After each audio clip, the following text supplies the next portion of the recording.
So in this chapter, we get the official ending of the Moro arc, and it also sets up the new arc, so that's what I'm going to be talking about here. So wrapping up the Moro arc here, we see that Goku and everybody makes it out, and then they use the Namekian Dragon Balls to revive all of the planets and all the people killed by Moro. So not only is everyone killed by Moro back, but also Mieris is back as well, but he's not like an angel or anything like that anymore. He's now immortal, but he's still back nonetheless. And this is because the Kaioshin basically vouched for Mieris and was willing to give his own life for Mieris to come back. And I guess that struck the fancy of the Grand Priest, so he brought Mieris back as immortal without his angel powers, so that's a done deal. But anyway, back at the Galactic Patrol prison, Calamus says that his squad's radar detected something resembling a faint distress signal coming from the crater left by Moro's explosion.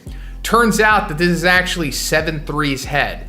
Somehow, when Moro died, 7-3 was somehow still in there and came out of him and then was left in the crater. But then it's revealed by Zhao Yogi that they actually stole 7-3 from some place and that he was empty at first, but as time went on, they filled him with data and he got turned into a powerhouse. So then back at the Moro crater where 7-3's head is, we see like this gloopy stuff come down and it like starts fusing with him. And his head like comes back to normal. And then we see like these random alien dudes come and like scoop him up and put him in this container. But then they go back to their mothership and we're introduced to this guy named Goichi. And it's implied that I guess this dude or whoever he's affiliated with created 7-3. And not only that, there's also like other copies of 7-3, which are called like 7-2. Then we see this ship like trailing Goichi's mothership, and the guy piloting this ship is named Granolah. It appears that this guy is going to be like the new antagonist or straight up villain of this new arc, I suppose, since this arc is called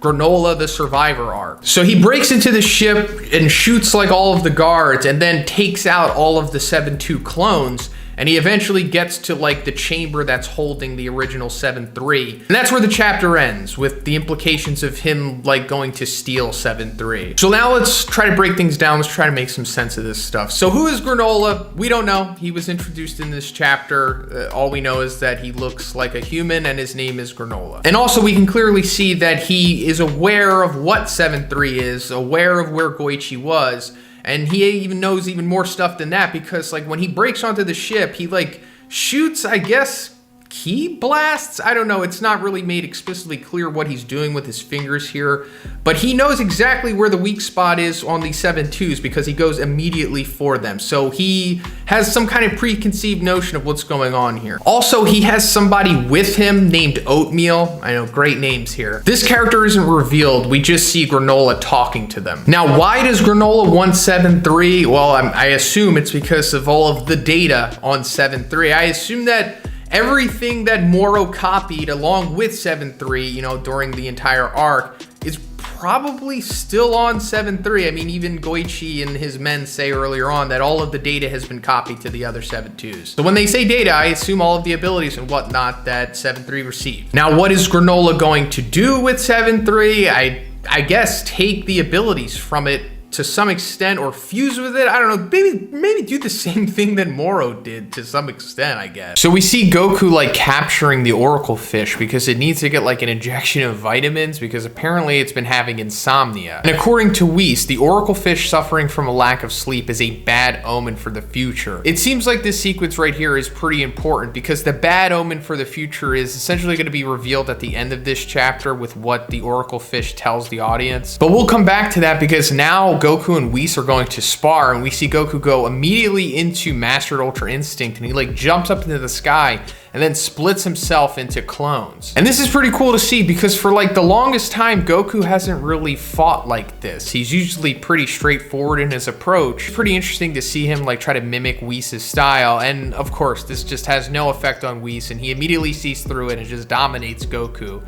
But then going back to what I was saying about mimicking, Whis says, copying me won't get you so far. You must develop your own style. But while they're sparring, Vegeta is talking to Beerus, and Beerus reveals that Whis is always in the state of Ultra Instinct. And this makes sense, right? I mean, like Goku has to turn it on like how he does with Super Saiyan, but we've always seen Whis just always ready at all times. But going further, Whis says, I have a greater command over Ultra Instinct than Beerus, And in turn, the Grand Priest's Ultra Instinct is even more accurate than my own. What I mean to say is that you have at least that much more room to train and grow. So I'm pretty sure this is laying out the future of Goku's training and progression in power.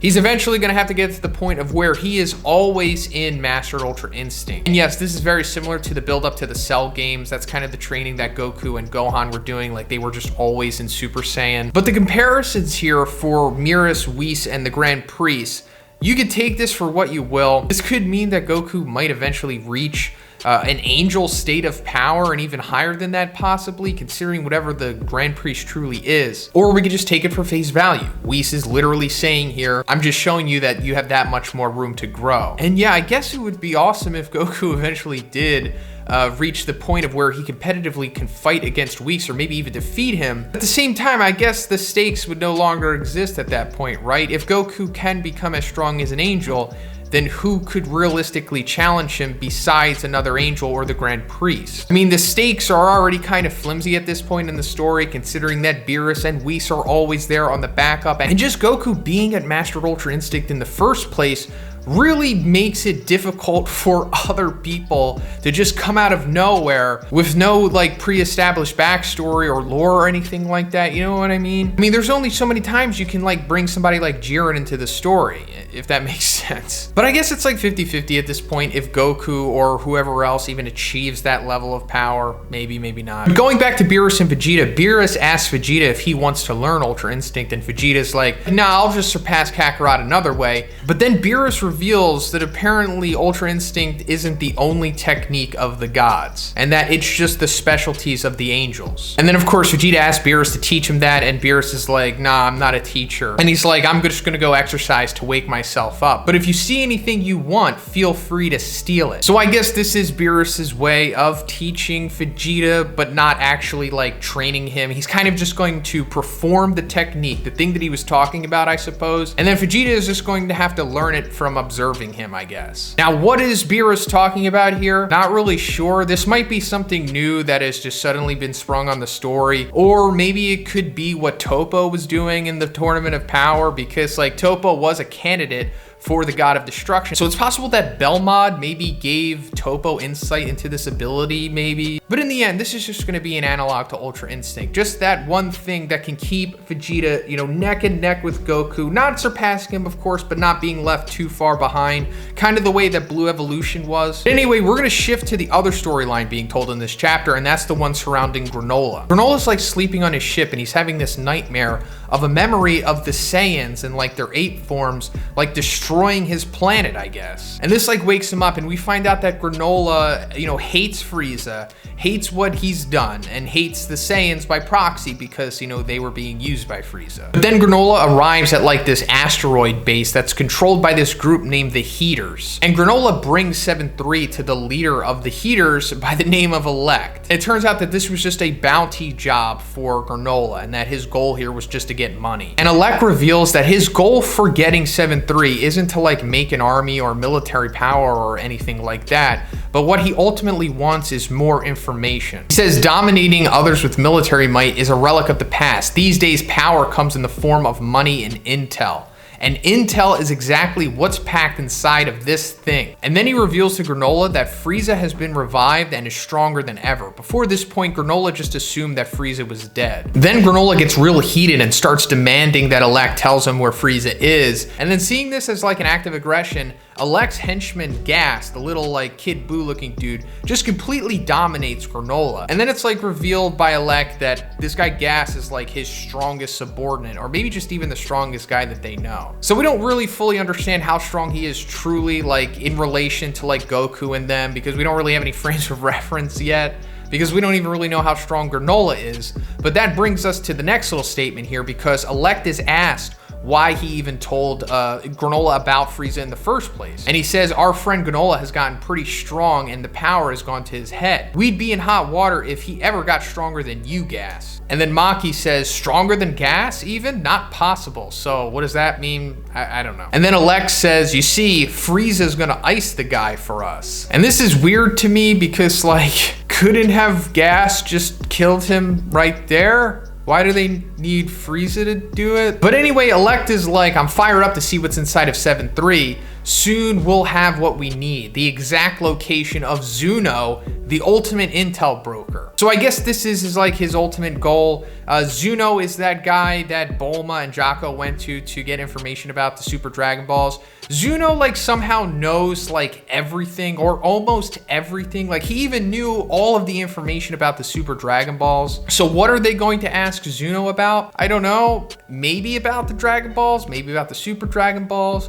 Whatever it is, maybe it has something to tie into 7-3. But anyway, as Granolah is flying back to Planet Cereal, he's stopped by this random dude that we saw back on the Heaters like base, and the guy's trying to get his bounty from him. And Granolah makes short work of this dude, and it's revealed that the Cerealians, the race that Granolah is, have right eyes that are especially adapted to sniping, and Granolah's abilities are cut above the rest. So them revealing it like this is probably important, and it's going to be maybe a big aspect of Granolah's abilities going further. But now that Granolah knows that Frieza is alive, he's going to try to take his revenge on him. And he says, to avenge the Cerealians I've lost, I'll have to grow stronger than anyone. And after he says this, it cuts back to the Oracle Fish who's still sleeping, and he says, Universe 7, balance shifting, the strongest warrior in the universe will soon rise up. So this ties back to earlier with why I was talking about with the Oracle Fish having insomnia, because it's like a bad omen, and I guess this is all tying together here. And considering that this is happening right after Granolah says, I'll have to grow stronger than anyone,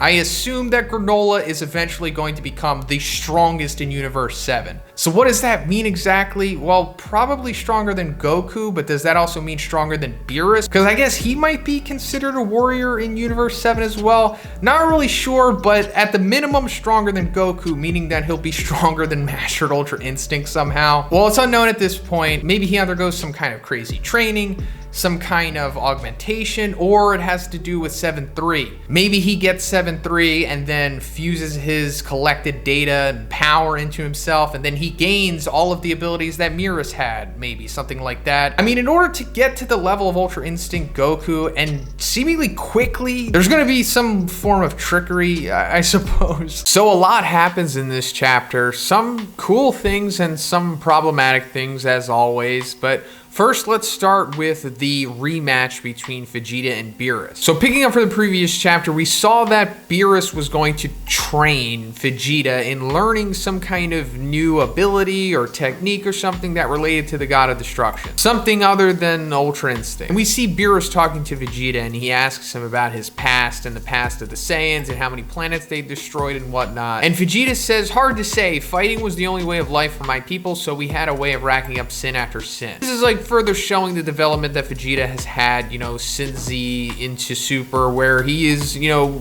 full-blown baby face almost at this point, and is in full acknowledgement that, you know, his previous ways and just the previous ways of the Saiyans was wrong. And then going further, Vegeta talks about how Frieza came over, but regardless, the Saiyans were doomed to failure. And while this is all happening, Beerus is kind of scoffing at everything he's saying, like how Vegeta considers it sins, and how he's still dwelling on the past transgressions of the Saiyans, and he's kind of seeing that Vegeta is taking the blame solely for the actions of many. And going further, Vegeta's like, weren't you going to show me a technique used by the God of Destructions? What could that possibly have to do with the history of the Saiyans? And Beerus is like, plenty. And then he casually blows up one of the decorative planets behind them. And Vegeta's like mesmerized by this. He's like, was that the technique? And Beerus is like, well, that's only a little taste of it. And then Beerus like rushes Vegeta and like puts him into the ground by grabbing his face. And he's like, as long as doubt weighs down in your soul, this power will never be yours to wield. And then something pretty cool happens. Beerus finally tells Vegeta that he was the one that told Frieza to kill the Saiyans. This was something that was set up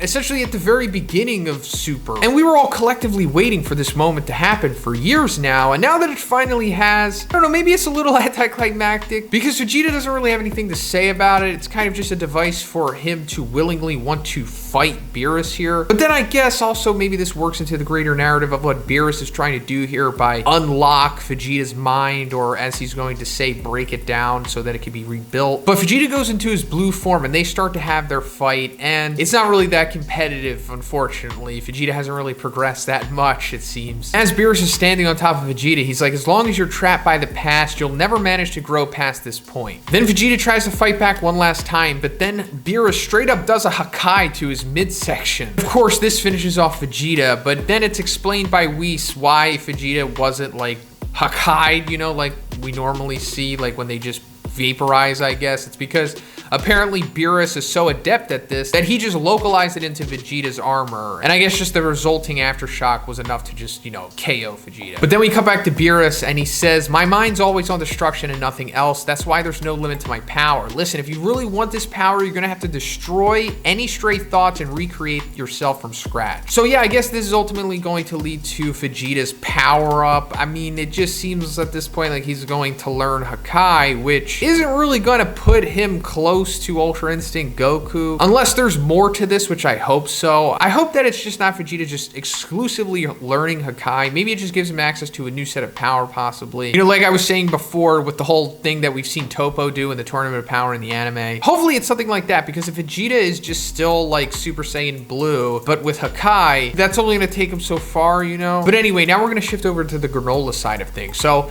in the beginning of this chapter, we're finding out the history of planet Cereal. So of course it originally belonged to the Cerulean, which is what Granola's race is. But then Frieza like ravaged it, and then the Heaters took it over, and the Heaters sold it to this like Animal Crossing race of people called the Sugarian. And now that Granola is living on planet Cereal, he's kind of living like side by side with the Sugarians, but he's like exiled off into the mountains with this mysterious old dude who we'll come into later. Then we're cutting over to the Heaters, and we're seeing them reading the data within 7-3's mind. And we're seeing him with Moro's gang like going after Zuno.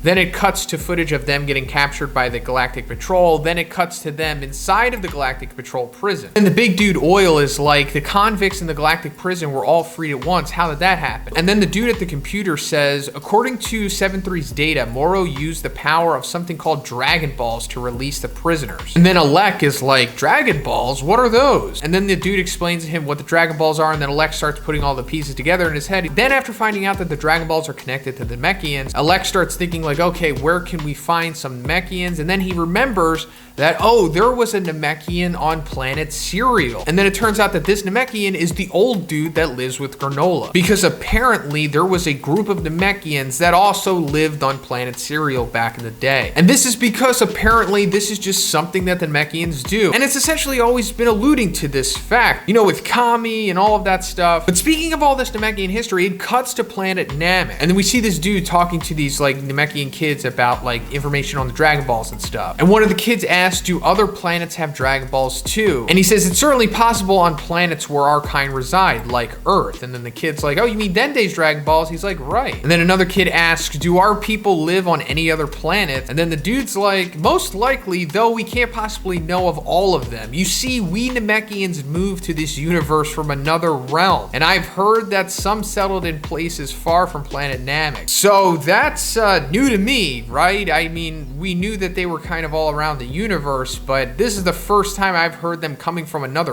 realm. So what is this realm? I have no idea, and I'm not even gonna get my hopes up, assuming that this is going to be establishing more lore for the future. They always throw things out there and you expect so much of them, and it really never goes anywhere. So you could just headcanon it up for whatever you want with this. I know that there's like the Demon Realm and the Dragon Ball Heroes stuff and the Xenoverse things, and it's possibly connected to that. Maybe there's another realm, or then maybe it ultimately boils down to the Namekians being more akin to like the Kais or something like that. And maybe that's why they are able to manipulate the Dragon Balls, because we know that the Dragon Balls originate from the Super Dragon Balls. So maybe because they're special, they're able to manipulate them and create their own individual dragons from them. I honestly don't know, and we probably will never know, so I'm just not gonna get my hopes up. But anyway, we're coming back to Granola with that old Namekian dude named Monito. And it turns out that he's like the Kami of planet Cereal here, and he has his own set of Dragon Balls. But in this case, it's not like 7 Dragon Balls, it's just 2, and they're really small. And they already have one of them in their possession, like just sitting on a mantle. And Granola's like, you know what? I think it's time that I get the other Dragon Ball and make this wish so that I can go kill Frieza. And Monito's like, no, don't do that. It's bad to do revenge with this stuff. But apparently the other Dragon Ball hasn't been found for like 40 years, and it's randomly somewhere on the planet. So Monito goes to sleep and Granola's watching TV. And then, wouldn't you know it, there's this news report where this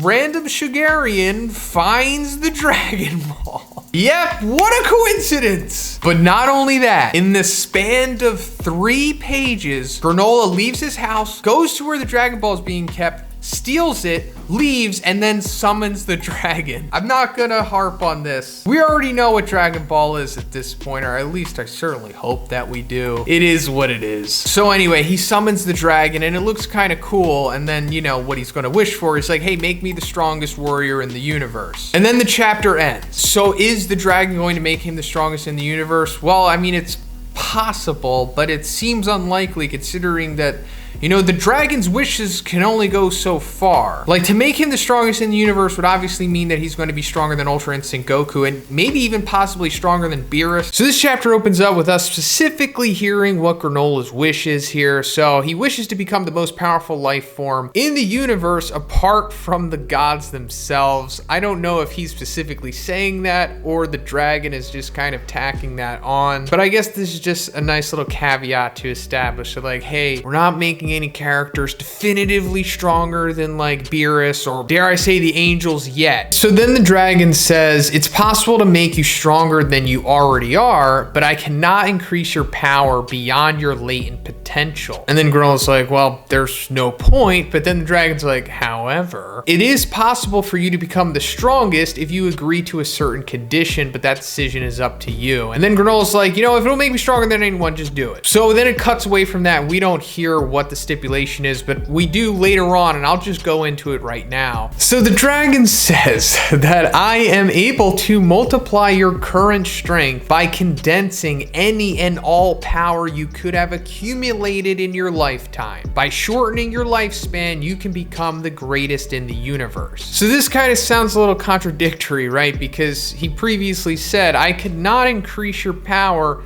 beyond your latent potential. So if he were to condense all of the power he would have accumulated in his life over the span of 150 years, as we'll find out, that is in fact increasing his power beyond his latent potential. And also, I'm sure a lot of you have gripes with the dragon even being able to do this at all. I mean, clearly all of the dragons are not created equal, and some are more cunning, I'll say, than the other ones. Like, this is almost close to what like a Super Dragon Ball wish would be. It's just that it has the whole monkey paw aspect to it. But anyway, just further explaining this wish, it was established that the Ceruleans, the race that Granolah is, they live for like around 200 years.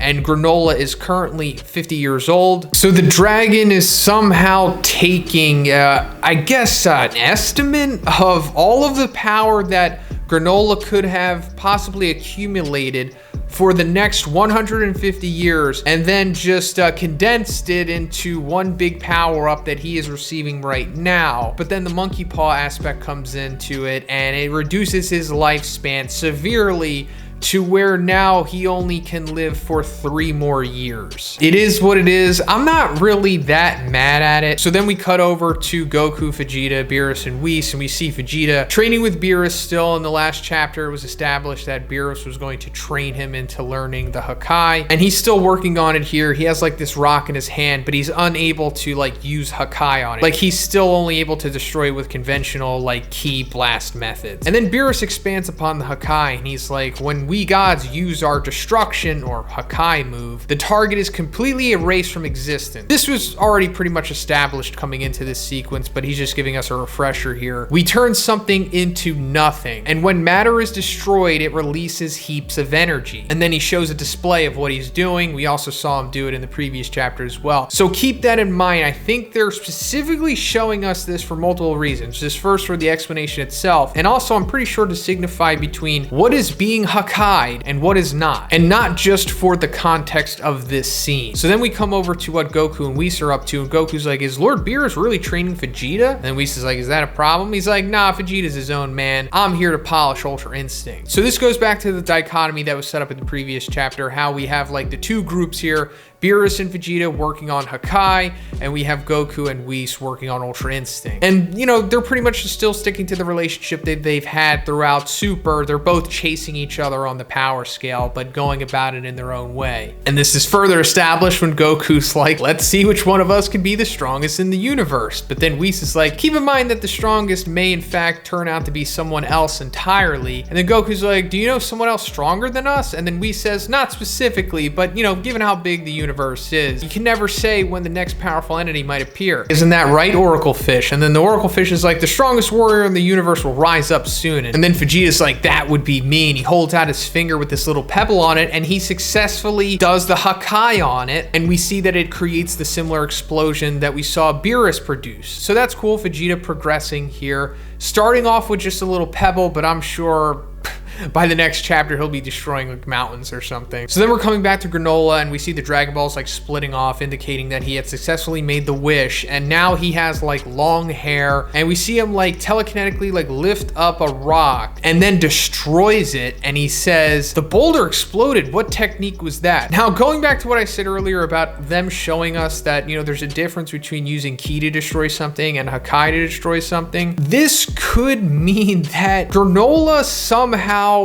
can just use the Hakai now, because it seems very similar to what just was established for the rules of Hakai. And also him pointing out like what technique was that. Now, I'm not saying it's 100% confirmed that he is in fact using the Hakai here. I wouldn't be surprised given what was already established in this chapter so far. So then his old Namekian buddy Manito comes out. He's like, well, what did you do? Did you make a wish? And he's pretty much like, yeah, that's the monkey paw, you dummy. You gave everything just so you can have power for 3 years. Is it worth it to just kill Frieza? And then I think he's pretty much laying out the future of this arc when he's like, don't let that power go to your head, boy. You may be the strongest today, but you don't know who or what tomorrow will bring, which is just how Dragon Ball works. Like, you can be the strongest one chapter, and then the next chapter somebody gets angry and surpasses you, or they just eat a person and then surpass you. So, you know. So then Granolah, with his new set of powers that I guess he doesn't even fully understand yet,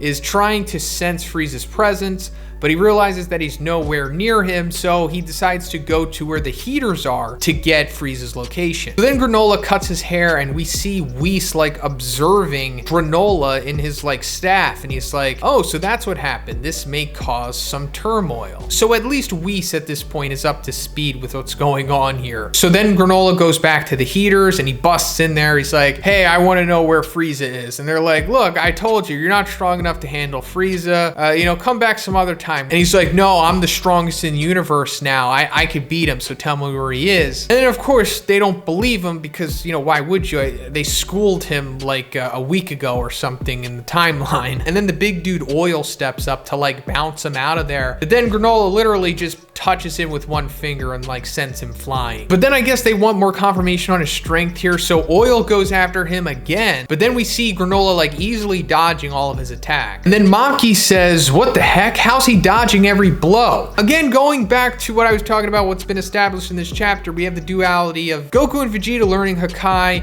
and Ultra Instinct, and now we see Granolah displaying what could be both of these things. And, you know, again, I wouldn't be surprised if he knows this as well. So then Maki goes after him, but obviously she's no match for him, and he kind of takes it easy on her. And then the Kid Buu looking guy, Gas, is about to step up. He originally put Granolah in like a Fujiwara armbar to display the like, hey, he's much stronger than Granolah. He's also the strongest guy that the heaters have. But Alec is like, no need to fight, Gas, stand down. So that's interesting that we're not going to see Gas going against Granolah here. I thought that would have been his big jobbing moment, but no, it seems like they're saving Gas for a future moment. So then things cool down a little bit, and Alec's like, what happened to you? And then Granolah's like, it's not for you to know. And then Alec's like, well, I need to know for sure that you're strong enough to beat Frieza. And then Granolah's like, fine, I use the Dragon Balls. Like, that was easy. And then Alec's like, oh, so the Dragon Balls exist, blah, blah, blah. Well, you know what? We need some time to find Frieza. How about you go chill, and then we'll like call you when we know where he is. And then Granolah's like, fine, but be quick about it. I don't have much time to spare. And then Alec's like, oh, why is that? And then at this point, Granolah just explains everything that we talked about in the beginning of the video with how the wish works and all of the monkey paw, you know, stipulations attached to it. So then we're coming to the ending sequence of the chapter here with the heaters. And what they're basically saying here is that, like, okay, so we can't just have Granolah straight up take Frieza out, because Elect fears that if he does that, then he's going to take over Frieza's throne, and Elect doesn't want that because he is the one who wants to take over Frieza's throne and have his army for himself. But an interesting thing that's revealed in this sequence is that apparently the heaters work together with Frieza to attack planet Cereal, and that led to them selling it to the Shugarians, which we saw in the previous chapter. So I guess this is just giving a reason for Granolah to eventually take the heaters out, you know, to give like some serious beef with them, because obviously at this point Granolah didn't know that they had something to do with that. And then it eventually gets to the point of where Elect's like, okay, so he's the strongest in the universe, you know, we can't beat him, but I think that if we get the Saiyans, Goku and Vegeta, they can probably take him down. And apparently they know about Goku and Vegeta because they had 7-3 and they went through his memories and all of his information, and they saw that Goku and kind of Vegeta took down Moro. And he's also like, oh, hey, Granolah has beef with the Saiyans too, because, you know, they were used by Frieza to take over Planet Cereal, so he'll want to fight them. And then the last page says, at last, fate will bring these three together. So yeah, that's where it's headed. Elect is gonna somehow get into touch with Goku and Vegeta. He's going to set up some kind of lie to, you know, give them motivation to take him down. So the chapter opens up with Whis talking to Goku, and he says, tell me, what is the decisive difference between us angels and you, Goku? And he further says, it's that we are always in the Ultra Instinct state, while you, on the other hand, and then Goku says, yeah, I know, I gotta transform first to use Ultra Instinct. My body doesn't just dodge stuff on its own, right? And then Whis says, not exactly, it's that you're equating Ultra Instinct to a transformation. So I'm glad they finally brought this up, because I think this is the first time they're ever really talking about this, and it's that, what is exactly happening when Goku goes Ultra Instinct or goes into his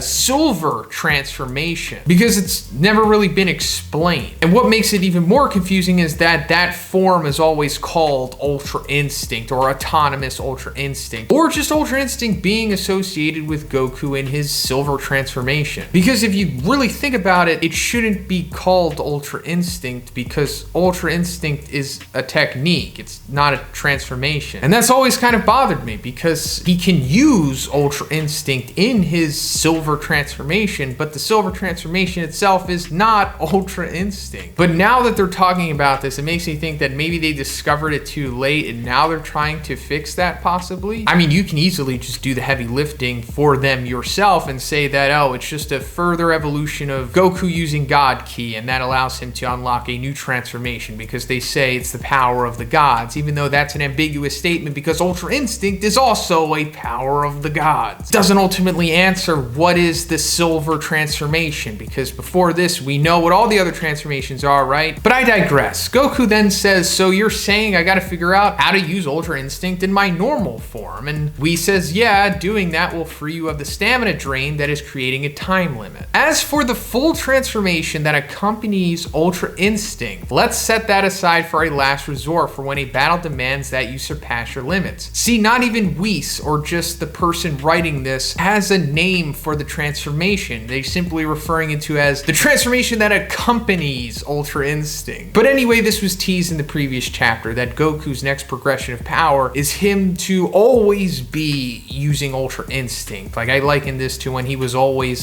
Super Saiyan during like the Cell Games training. So that being said, we might see Goku in his base form way more than we normally do, at least in battle. Or we even have the prospects of seeing him as like a regular Super Saiyan using Ultra Instinct, possibly. Considering that it's established that they're going to save the transformation for when it's absolutely needed. Like, that's his final end-all be-all thing that he needs to do to defeat the enemy. So then we're getting a quick update on Granolah, who's talking to Oatmeal on his earpiece, a character we still haven't been introduced to yet, which I think is interesting. It's possible Oatmeal's not even like a person. Maybe it's like a AI, kind of like Jarvis from MCU or something. But we see him checking on Manito, and he says, I can't return until Frieza's defeated. I'll wait here for a word from Elect. And then he's like, I could keep an eye on him from here. And then Oatmeal says, I see your right eye is even stronger now. Clearly that's said for a reason that's going to come into play into the next chapter. When he inevitably fights Goku and Vegeta, it was established that the Ceruleans have like some special like eye AI thing going on with them. So then we come to the heaters and we see that Elect is sending Maki and Oil to go to Zuno to ask him a few questions about the Saiyans and the Dragon Balls and everything. Basically trying to figure out a non-problematic way to get Goku and Vegeta to work with them to take down Granolah. Or more specifically, trying to find their weakness. Then we cut back to Elect talking to Gas here, and Gas is like kind of upset that Elect didn't order him to fight Granolah in the previous chapter. And Elect's like, I've got no doubts about how strong you are. You might have even won that fight, but I'd hate to think about the worst case scenario. Your moment to fight has yet to come. Listen, you're the only member of this family who can surpass Frieza himself. So I was questioning this in my previous review as well. Like, okay, so why isn't he having Gas fight Granolah? Because Granolah originally jobbed to Gas. Like, Gas put him in like a Fujiwara armbar and established that, you know, he's probably pretty powerful. But from Elect's dialogue here, he's making him out to be like one of the strongest characters ever. Like, you might have even won that fight, meaning that he's defeating a post-Wish Granolah who is heavily implied to be stronger than Goku and Vegeta at this point. And apparently he can even surpass Frieza, or allegedly. Like, this guy has no reason being this strong, but whatever. I guess Jiren didn't really either. But I'm assuming this guy is going to be a big foil for all parties involved aside from the heaters later on, and I'm sure the Cerulean Dragon Balls will come into play with this guy probably. But anyway, Maki and Oil get to Zuno's planet, and it's just the same recurring gag that we saw with him and Bulma, and it just eventually leads to him answering their questions, so now they have the information they need. Then we go through a couple pages of a training montage with Goku and Vegeta, each individually progressing in their own training. Goku getting more adept at using Ultra Instinct in his base form, and Vegeta just getting more adept at using Hakai. So then we get like a mild time skip, and Oil and Maki arrive on Earth, but they show up at Chi-Chi's house, and they ask her like, where's Goku at? Then Chi-Chi reveals that they're running low on Hercule's money and that Goku's gonna have to find some work or something. And then Maki's like, oh, you got money troubles? Well, I have the perfect job for Goku then. So then we cut to Bulma and Chi-Chi communicating with Whis' wand to get in touch with Goku and Vegeta, and they basically catch them up to speed on what's going on, saying that Maki is gonna pay them to beat this guy up, and they say he just popped up and he's the strongest in the universe. And then Goku and Vegeta like, oh, the strongest in the universe? Is that the guy that the Oracle Fish was talking about? And Whis is like, yeah, you know, that's probably the case. And of course, this gets them both excited and they immediately agree to do it. So then we come back to Goku and Vegeta, who are going to catch a ride to Earth via Whis, and we get this nice little competitive, funny moment between Beerus and Whis here. Because Whis overhears Goku like getting hyped over the Ultra Instinct training, and Beerus, being the one who has been training Vegeta and Hakai, wants Vegeta to succeed because, you know, that's like his student, or just his team. And he reveals something super interesting here. He gives Vegeta an earring, and he says, stick it on your ear. It's a symbol of those who could use destruction, aka Hakai. And then Whis, seeing this, draws his symbol on the Goku's gi again. And Beerus is like, what the heck, Whis? You throwing down the gauntlet? And then Whis is like, I believe you threw it first, Lord Beerus. But yeah, Vegeta puts the earring on, and we have an explanation for that, and just a little upgrade to Vegeta's aesthetic here, which I'm not mad at. But anyway, we're coming back to Maki and Oil, who are secretly stealing the Dragon Ball radar from Bulma here, which turns out to be pretty easy. And in this sequence, we're finding out that the Cerulean Dragon Balls don't turn to stone after being used the way that the Earth's Dragon Balls do. So this is massive because that's broken, right? Because in theory, you could just keep grinding out the Cerulean Dragon Balls until you become like nigh omnipotent. Especially if you have the Dragon Radar, it's unbelievably broken. Now, I don't think they're going to do that because it would break the story if they just went through this cycle of just getting the Dragon Balls, making a wish, finding them again, and so on and so forth. I mean, they might do that, but at the minimum, they're definitely going to get the Dragon Balls again because there's only 2 of them and they have the Dragon Ball radar and they've been talking about it. So the heaters are obviously going to make a wish here. And like I said before, it could have something to do with gas, like gassing him up or something, making him more powerful, or just some arbitrary wish that Elect has. But after this, Maki and Oil meet up with Goku and Vegeta and basically give them the rundown. They're like, hey, there's this bad guy Granolah out there. Can you take care of him for us? And they're like, yeah, we'll do do it. So then Goku and Vegeta get on Maki and Oil's ship, and it turns out it's going to be 18 days before they arrive on planet Cereal, so they're just doing their own thing in the meantime. And we see Maki contacting Granolah, and he's like, well, have you done it? Do you have Frieza's location? And she's like, yeah, I finally found him, but the thing is our scouting squad screwed up on this one, and they let it slip that we're gunning for Frieza's head. So now 2 of Frieza's assassins are after you, and it turns out that they're Saiyans. You know, that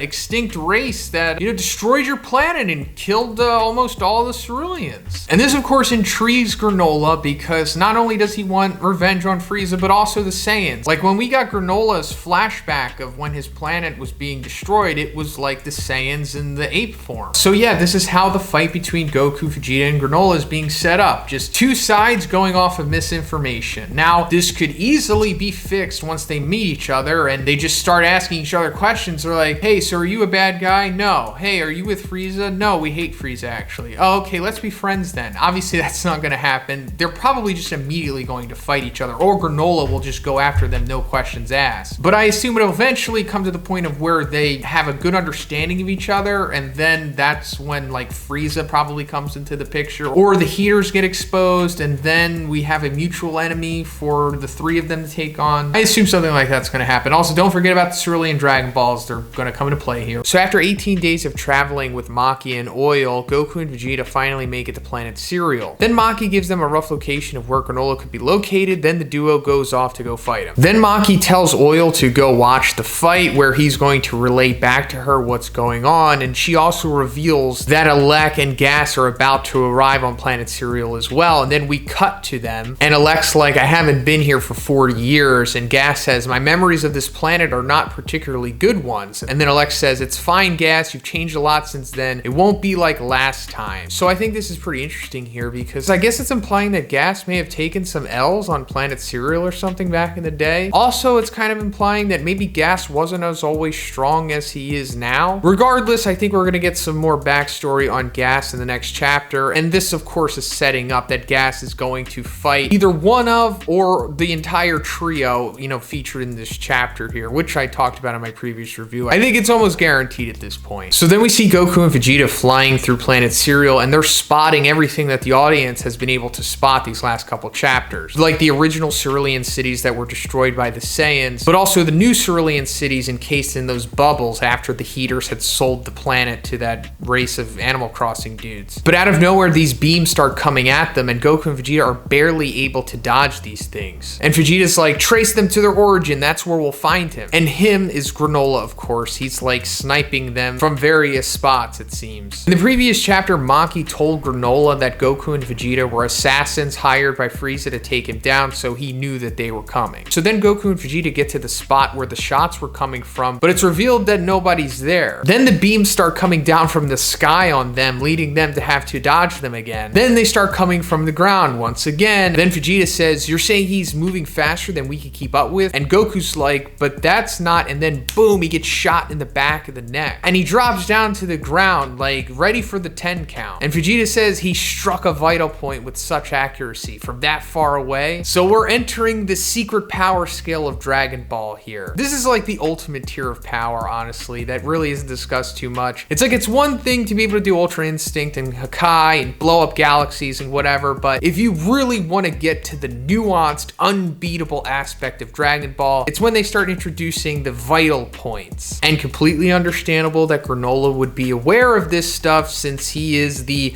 strongest warrior in the universe. And also, it's pretty much further elaborated later on in the chapter how Granolah's fight IQ has adapted to his rapid power leveling. So then Vegeta gives Goku a sensu bean and says, we only brought 2 beans with us. And that begs the question of like, why? Couldn't you have just brought a bag? Or is only Krillin allowed to do that? But I get it. I'm sure the reasoning here was that Vegeta didn't want to have too much of a handicap bringing like a whole bag of sensu beans, so he limited it to like 1 each, I guess, maybe. But also the fact that he's pointing out that they only brought 2 means that the other one will be used eventually for sure, and will also raise the stakes afterwards, because it will mean that they have none left, and they're probably going to be in a situation where they're going to need more than 2. So then Goku gets up and he's like, sorry Vegeta, and Vegeta says, you rely on Ultra Instinct too much. If you haven't perfected it yet, then dodge using your mind. He's like, okay, you're right. And and then he goes into Super Saiyan and seems to spot Granolah and shoots him with a ki blast. But right before it hits him, Granolah does like his own variation of instant teleportation and winds up behind Goku and Vegeta. And Goku's like, instant teleportation? No, it's even faster than that. And I like Granolah's response to this because he's like, I have no name for the technique. It's just a small fraction of the power that elevated me to the strongest in the universe. And I think this might be a recurring thing that we're seeing from Granolah here, as to where he could use these techniques and abilities that may or may not be like the same exact thing that we've seen other characters use in the series. But it's not really made clear if it is, or if Granolah is just so powerful that he's using just his own version of those things, which may or may not literally be those said techniques, if that makes sense. But anyway, Granolah gives some quick exposition on himself. He says, I'm Granolah, the last of the Ceruleans. And Goku and Vegeta had apparently never heard of this race before. And then Granolah acknowledges that they are the last of the Saiyans, and then he hits them with like this massive attack that causes this huge crater. They're able to dodge it at the last second, but then Vegeta says it was similar to destruction. So this goes back to what I was just talking about, how Granolah is so powerful that he's kind of just developed his own variations of existing like highest tier moves. And I was also talking about this in my review like 2 or 3 chapters back, when after Granolah like got his power up from the dragon, he did this one attack that seemed like he was using Hakai. And at the time I said that it's possible that as a result of his rapid power leveling, he just somehow acquired Hakai. But here it seems like maybe it's not exactly Hakai, but like I've been trying to say, it's like his own version of it in a way. Same thing goes for Ultra Instinct, because he was kind of doing his own variation of Ultra Instinct before as well. Then Goku says, does that mean that he can use our techniques? And Vegeta says, ridiculous. So it's still up in the air at this point. But anyway, then Goku and Vegeta decide that they are not going to work together against Granolah. What a surprise. Vegeta's like, I came here to prove my superiority over you. You may fight him first. I mean, he did, get that first hit on you, so you need to get some payback. So then Vegeta goes and chills on top of like this building, and he says, this Granolah guy seems to be up to something. I'll keep an eye on the situation for now. There may be more to this than another villain to defeat. So Vegeta is already kind of aware that Granolah might not be everything that Maki is making him out to be, possibly. I think Vegeta is being set up to be the person that's going to like put everything together here, and maybe be the one that gets Granolah over to their side, or just brings everybody to a mutual understanding. So then Goku goes Super Saiyan God, and he starts to fight with Granolah, and is surprisingly able to dodge Granolah's initial attack. But then Granolah starts to like overwhelm Goku, because clearly he's many tiers above Super Saiyan God, or at least it's implied so at this point. Then he just starts using Ultra Instinct, and this is pretty cool because this is something that I guess we all wanted to see, right? And I speculated about this in my previous review, about how now that Goku is practicing Ultra Instinct, aside from going into the transformation that accompanies it, that likely meant that he was not only going to use it in his base form, but we were probably going to see it in like his other Super Saiyan forms as well. And while watching this, Vegeta says, I see, it becomes more accurate when used in conjunction with a Super Saiyan form. So as we saw, he was still pretty rusty using it in his base form, but he gets more accurate with it when he powers up. So then Granolah gets a little frustrated with Goku using Ultra Instinct successfully against him, and it eventually gets to the point of where like he hits Goku in the stomach, and we see that his right eye had like tracked him at that point, and this just wrecks Goku, and he like falls over, and he's down for the 10 count again. And Granolah's like, your reaction time is incredibly fast. I can tell that your body moves on its own before your brain even processes incoming attacks. However, even a flawless fighter cannot hide his vital points. As you dodged, I observed your blood flow and muscle movements, and I learned exactly where to strike. This right eye of mine is the sharpest in the universe. It sees all. So yeah, going back to the hidden highest tier I was talking about with vital points and stuff. But now we're getting more of an explanation as to what's going on with Granolah's right eye, because it was revealed a couple chapters back that there's significance to the cerulean right eye. But it was more so implied that it was like helping him with being a sniper, but now he straight up has like Superman vision maybe, but can also like read power levels with it too, because he realizes that Goku still hasn't used the full extent of his power yet. Granolah says to Goku, as long as the other Saiyan is still alive, I can extract Frieza's location from him. It's no skin off my nose to kill you where you stand. And Goku's like, Frieza's location? What are you talking about? Granola's like, don't play dumb with me. I've sacrificed my lifespan in order to take revenge, so I won't let you waste my precious time here. And Goku's like, revenge? Hang on, I thought you were the bad guy. Granola's like, shut up and take this. And he like powers up. So this also goes back into what I was talking about in my previous review about how all of this can easily be fixed by them just having a conversation, since this is just built on a flimsy case of misunderstanding and deception. And we were getting there, but Goku just didn't push it as much as he should have. Which is understandable because they still need to have a fight here. It just can't be resolved by talk no jutsu instantly. But anyway, in response to Granolah powering up, Goku goes Super Saiyan Blue and they start going at it. And it's surprisingly pretty competitive. Like, it doesn't seem like one is really getting all too much the better of the other. So I don't think this necessarily means that like Granolah is as strong as Super Saiyan Blue, because that wouldn't make sense since Super Saiyan Blue, you know, wasn't even close to being the strongest in the universe. So I'm sure there's a lot more that Granolah has to reveal here. He might even have some kind of transformation possibly. But while they're fighting, it cuts back to Vegeta in the final page of the chapter. He looks down at one of like the footprints in the ground that came from one of the Saiyans in like their Uzaro mode. And he says, yes, I see. It's all making sense now. I think I know who he is. Hopefully Vegeta is going to be the one that puts an end to this misunderstanding. Although I do want to see him fight Granolah. Maybe that's not necessarily what Vegeta has to do here. Maybe he'll wind up fighting Gas or Frieza once he eventually shows up. But yeah, I just really do think that Vegeta is set up to be the arbitrator here. So this chapter starts with an extended fight sequence between Goku and Granolah. So extended that we actually don't even get dialogue until like the 12th page of this chapter. But this is actually like a pretty good round to their fight, you could say. Like Toriyama and Toyotaro are really playing to their strengths in this chapter, and I think it pays off well. But in this we get like a back and forth. Both are landing big shots, but also getting their own individual counters and their own sequence of getting knocked through trees, until it gets to the point of where Goku almost looks like frustrated kind of, and he does like an uncharacteristic move here. It's almost like that attack that Trunks does to Cell when he goes back to the future. I think it's called like Heat Dome or something like that. But I guess this is also like a way for Goku to like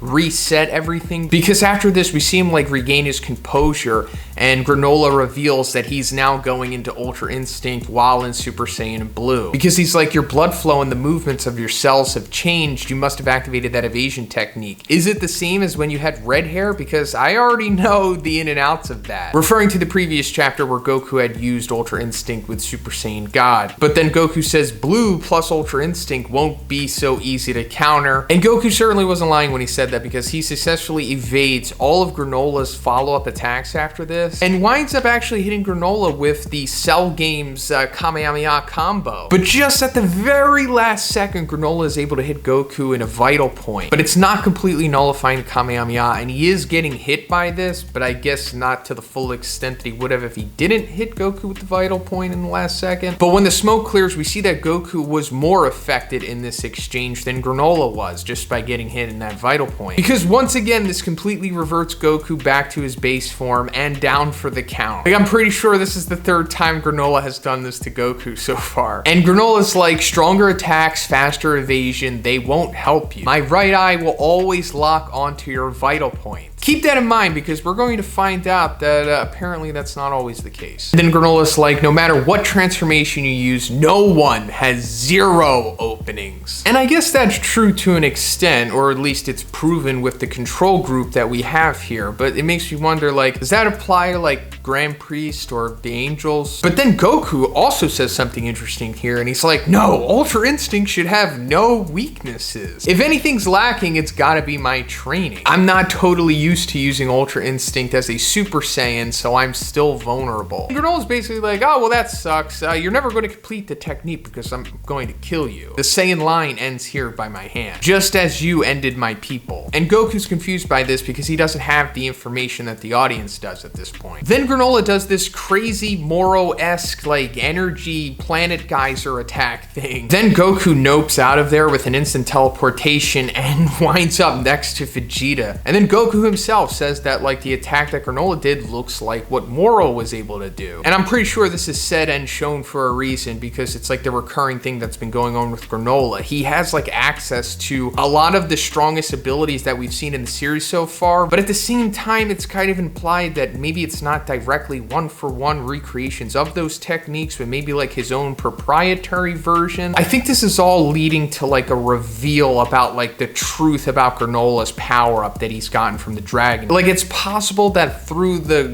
magic wishery, that the dragon was able to like pick the best techniques and abilities from the universe and then give those to Granolah, so that way he is truly the strongest in the universe because he has like all of the best stuff. If it is actually fully explained as to what's going on with Granolah's power set here, I'm sure it will be way more of a simplified version of what I'm going to say, but I've always kind of gotten the feeling that there's kind of like an Akashic records out there in the Dragon Ball world, at least pertaining to like all of the most powerful stuff, and that's somehow what the dragon can see and then pick what he wants to give Granolah like the best level of power and the best move set to complement it. But anyway, Vegeta's like, I know who he must be. I've heard of old tales of a tribe in this area with right eyes specialized for sniping, and it was the Saiyans under Frieza's command who wiped them out. We likely stand amidst the ruins left behind that very invasion, so Granolah is most likely the survivor of that tribe. And they realize that like, oh, that's why he's holding a grudge against us, and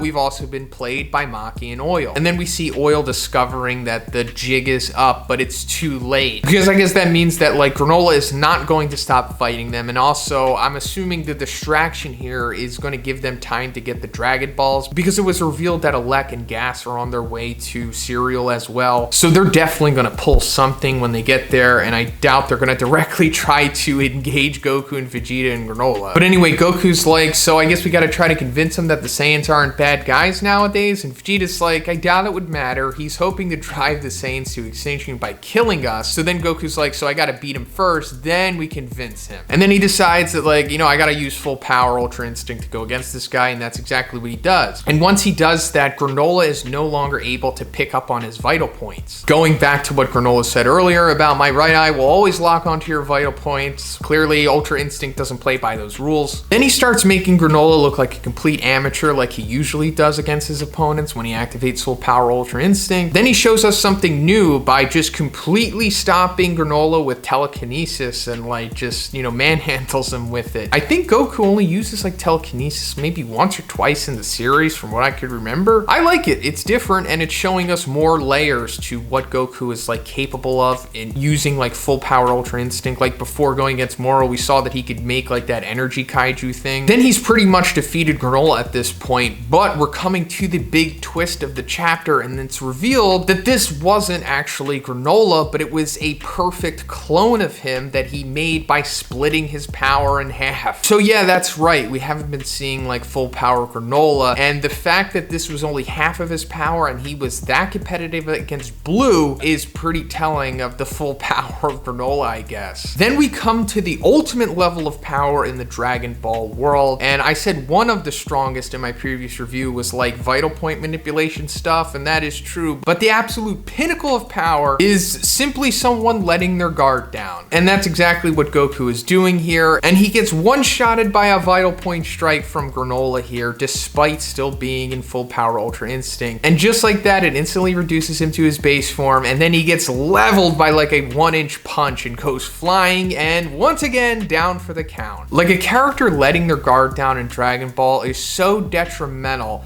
that I think you could probably kill Goku with a butter knife if you wanted to. But then Granolah starts walking down Goku and he says, I decided to have you fight that clone in order to save my strength for Frieza, which worked for me since your accuracy drops over time in that silver-haired form. So that's pretty interesting. I don't think that was revealed before, right? I mean, I knew there was the stamina part of it, obviously, but the accuracy dropping over time is an interesting development and probably needed considering how ridiculously powerful it is right now. But that raises the question. It's like, can full power Ultra Instinct Goku still go against full power Granolah? Well, I think they want you to think that, because in a way Goku is kind of protected by this outcome because, his guard was down. So I don't think there's like a real definitive answer right now, but it seems like, maybe they're somewhat relative. And then Vegeta steps up and Granola's like, I'm not picky about which one of you dies first. And Vegeta's like, die, why don't you?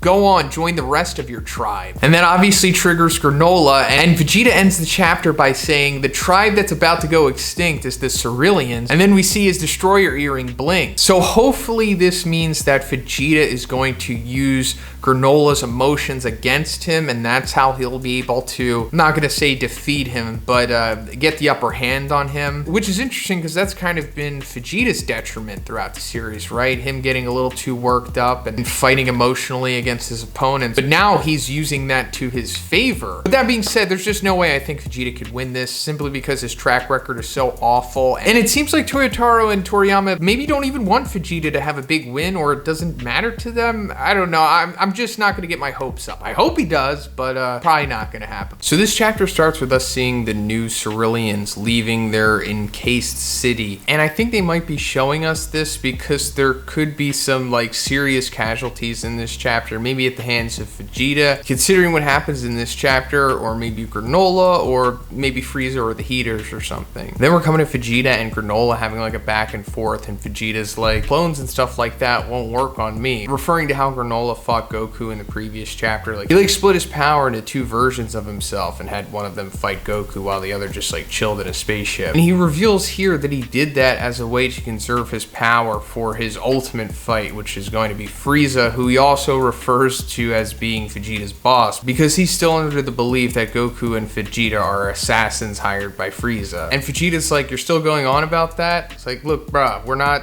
friends with him. He's actually our enemy. And Granolah doesn't believe him and thinks that he's just lying to beg for his life for some reason. Granolah has, I'll say, questionable levels of intelligence in this chapter. And then Vegeta's like, okay, well, if you don't believe that, well then take this into consideration. I was a kid when your planet got invaded, so your beef has nothing to do with me or Kakarot. And Granolah's like, well, maybe that is true. I'm just gonna take revenge on all the Saiyans, despite what they may or may not have done. Which is like, why?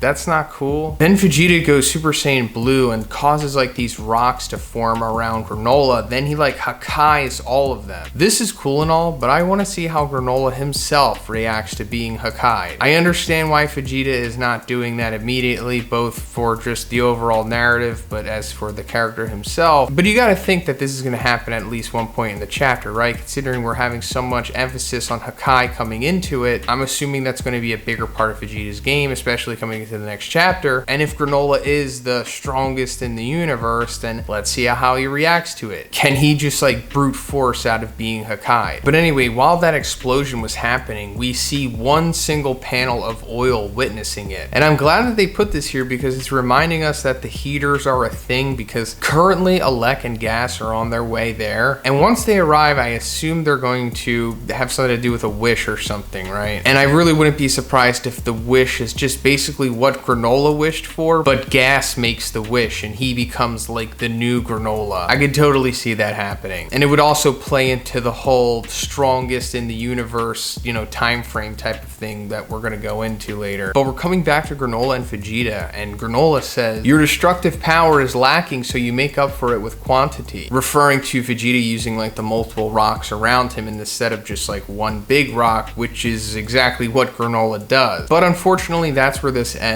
And they never really discuss what exactly Granolah is doing, because throughout this arc, we've been speculating about this technique that Granolah has been doing that looks like he's using Hakkai, but never really been confirmed if he is or isn't, or if it's just some kind of pseudo Hakkai. Regardless, it's just meant to illustrate the gulf between them. Then they go into an extended battle sequence that looks pretty good. It's actually a really nice counterpart to Granolah and Goku's little sequence that they had in their previous chapter. But throughout it, as expected, Granolah is just like one step ahead of Vegeta, until we eventually get to this sequence where Vegeta is swimming underwater, is able to escape Granolah. And then Granolah starts doing a technique we haven't seen before that's like a key bow and arrow, which is cool, it's different. And he says to Oatmeal, aim assist. And this panel made me think, like, is Oatmeal just AI inside of his scope scouter thing, because throughout the arc he's been talking to this character but we've never seen them. You know, he met up with that other Namekian dude, so why hasn't he met up with Oatmeal yet? Considering that Oatmeal is giving him aim assist here, which just further makes Granolah a pay to win kid. You know, now he's getting aimbot. But I just wouldn't be surprised if Oatmeal is the AI inside of his thing. But he winds up shooting that key arrow at Vegeta and he struggles with it underwater until he's eventually able to deflect it, and that like pushes him out onto the beach. Then Goku wakes up after being knocked unconscious from Granolah's vital point strike in the previous chapter, and he notices that Vegeta's now fighting Granolah, and I really like the way that this plays out. Then during their fight, Vegeta makes Granolah accidentally shoot the ruins of the old Cerulean city, and this of course angers Granolah because basically the whole root of his motivation here, so of course he doesn't want that stuff to be destroyed. Then Vegeta tricks Granolah into showing his hand by making him admit that his power is newly acquired, because Vegeta realizes that someone this ridiculously strong shouldn't have the skill level of someone like 50 levels below them. And then Vegeta also says like, have you been training since you got this power? And Granolah's like, no, I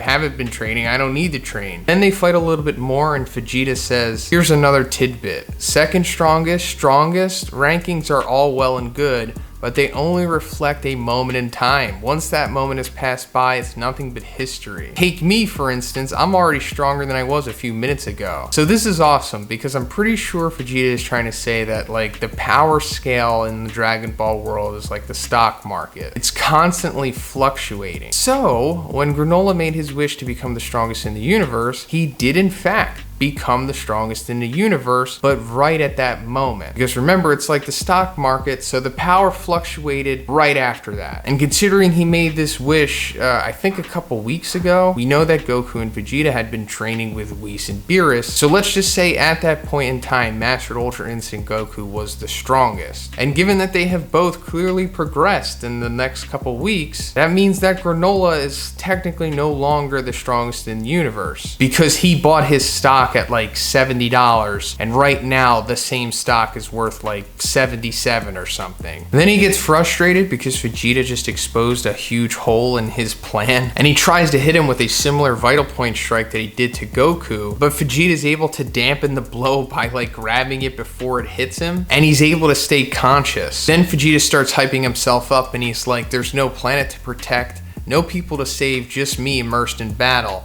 My happy place. So that line there makes me wonder, you know, is he going to accidentally destroy the new Cerulean citizens maybe? Because we saw them leaving in the beginning of the chapter. So then like these key flames start to engulf Vegeta and we see Goku reacting to it and he says, Vegeta's ki just changed, feels like God ki to me, but just not any old God ki. Then in the final page of the chapter, we get the reveal for Vegeta's new form and it's great. I personally really love this form. It's maybe already one of my favorite in the series. So let's try to break this down and explain what's going on. So considering what Goku said about it is God ki but not any old God ki, assuming he's talking about Hakai energy here, because we know coming into this chapter Beerus was training with Vegeta, and however during that time it was implied that Beerus wasn't very hands-on in that training at all, and that most of it was like Vegeta kind of doing everything himself with like very little input from Beerus. But I guess it was enough because Vegeta unlocked a new transformation through this training, and it's being implied in this chapter that this could be stronger than what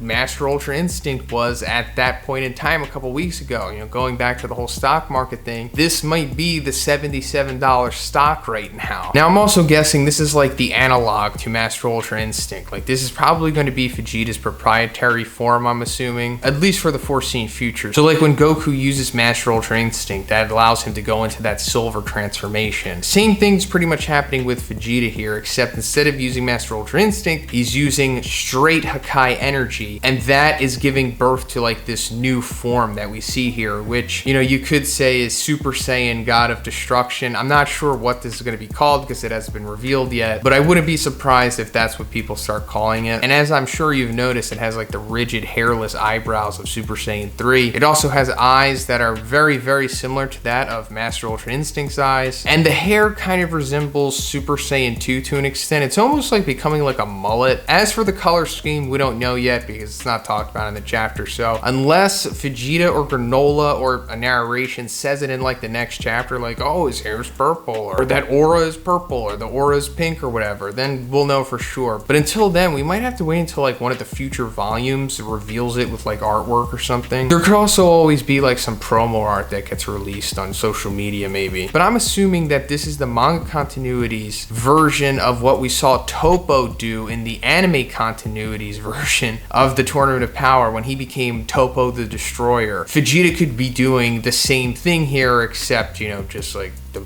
manga version. Meaning that he'll probably gain access to those like super powerful Hakai energy orbs that Toppo was using. I'm assuming that there's other abilities and crazy stuff that he could do as well. And like I said earlier, I'm really hoping to see Granolah get Hakai tested. If you're familiar with One Punch Man, that term fighting spirit definitely rang a bell. There's a character in One Punch Man called Metal Bat whose ability is pretty much referred to as fighting spirit, where he essentially becomes stronger the more damage he takes. So I'll just say that there is a possibility that one of Vegeta's abilities in this form is the more damage he takes, the stronger he gets. So picking up from the end of the previous chapter, we're seeing Vegeta in his new form, and he's like blowing his Hakai energy aura at Granolah, and he's not liking that, and he's instantly going at him, headbutting him and tossing him to the side. This is immediately showing us that Vegeta is now straight up rivaling Granolah in power, if not even surpassing him. I mean, he doesn't, but at this point, we don't know that yet. So then he continues to rough up Granolah and does a nice little Vegeta combo on him. We went over all this stuff already, going over the spoilers, which I do cover now on the channel. So subscribe if you're interested in checking out the spoilers for these chapters leading up to the official release. But that brings us to the other sequence we were talking about, where Granolah is like lunging himself into Vegeta's solar plexus, and it leads him to say, the thing is, the hotter my battle soul burns, the stronger I grow. And that was giving us some insight into what one of the major abilities of this new form of Vegeta could be. So then Vegeta throws Granolah into the ruins of the old Cerulean city, and this allows them to have a little break so we can get some more dialogue and exposition. And Granolah says it's like he's an entire different person. He gets stronger by taking damage, and what's a god of destruction? So yeah, there it is, the confirmation that that is in fact one of Vegeta's abilities. And if we want to break this down and try to make sense of it, I guess you could consider this Vegeta getting like instant micro Zenkais, which on paper is an absurdly broken ability, but surprisingly, it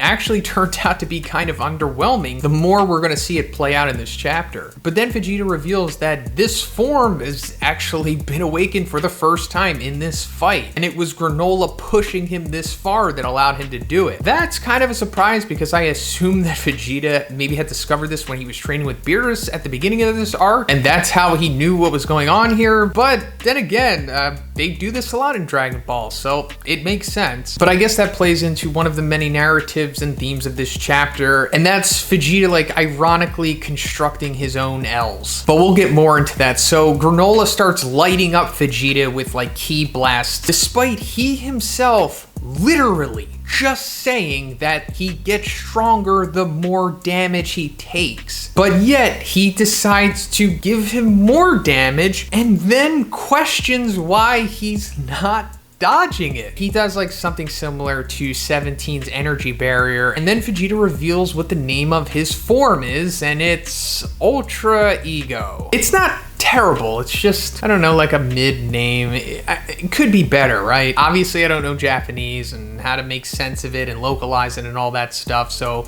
you know, who am I? But it's certainly better than having to say Wagamama no Gokoi 100 times. So Vegeta just busts through his barrier and continues to send him through the ruins. We're coming back to the genius Granolah, and he says, you aren't even Frieza. There's no way I'll lose to some third-rate Saiyan grunt. And Vegeta's like, I have no idea what tales you've heard, but our home planet Vegeta wasn't wiped out by some enormous meteor strike. It was all Frieza's doing. The Saiyan tribe is yet another pushed to the brink of extinction by Frieza. And then Oatmeal, the voice of reason, says to Granolah, you know, that contradicts what you were told. And then Granolah's like, doesn't matter. Even if you are telling the truth, it's no reason to call off my revenge against you Saiyans.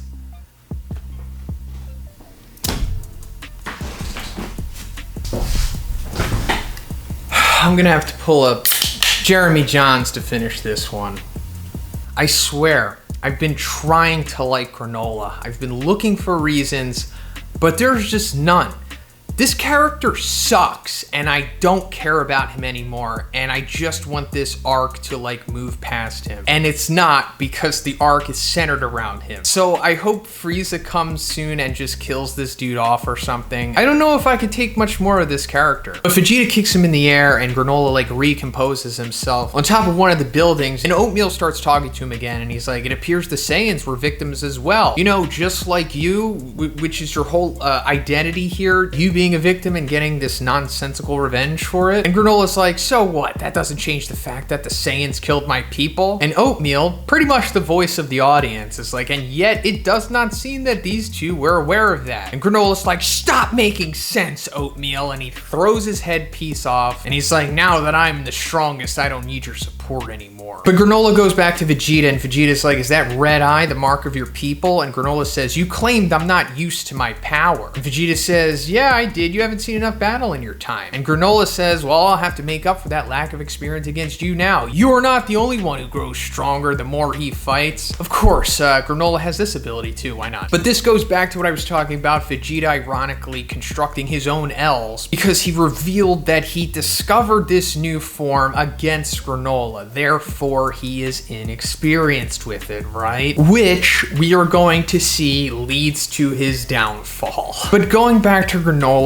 with the you're not the only one who grows stronger, I guess it's just further hammering home that Granolah has all of the best abilities that we have seen in the series, but just like a weird pseudo version of them. And also this gives an excuse as to why he's going to defeat Vegeta, despite Vegeta implying that he was the strongest in the universe after this, but it doesn't matter anymore. So he throws like a huge piece of that building at Vegeta and he knocks it away, but then Granolah uses the pieces to scatter around him, but then Granolah Hakkai's the scattered pieces around Vegeta. Or, like I was saying, his own pseudo version of a Kai. It has yet to be explained what Granolah is doing, but it's nearly a one-for-one recreation of a Kai. And this is really affecting Vegeta, like more so than it was before. Like he was getting amped by the damage he was taking, but this seems to be worrying him. It is Hakai after all, or pseudo Hakai, I don't know anymore. But then he's like, you'll go to any lengths then, meaning like he destroyed the ruins of his city, which, you know, a couple chapters back, he was very adamant about protecting. So yeah, just further showing us that Granolah has lost himself in this nonsensical revenge mission. I get it. I get what Toriyama is going for, but he's just going about it in like one of the least likable ways. So they continue to have like a competitive back and forth, and Vegeta's continuing to get stronger, and he's like, let's keep this up. I can grow even stronger. We're starting to see Vegeta like even beginning to lose himself in this. Then we're cutting back to the Goku show, and we're seeing what's going on with him. He's still recovering from his butt whooping that he received. And he's like, yikes, I can't be taking it easy on the sidelines forever. And we see him like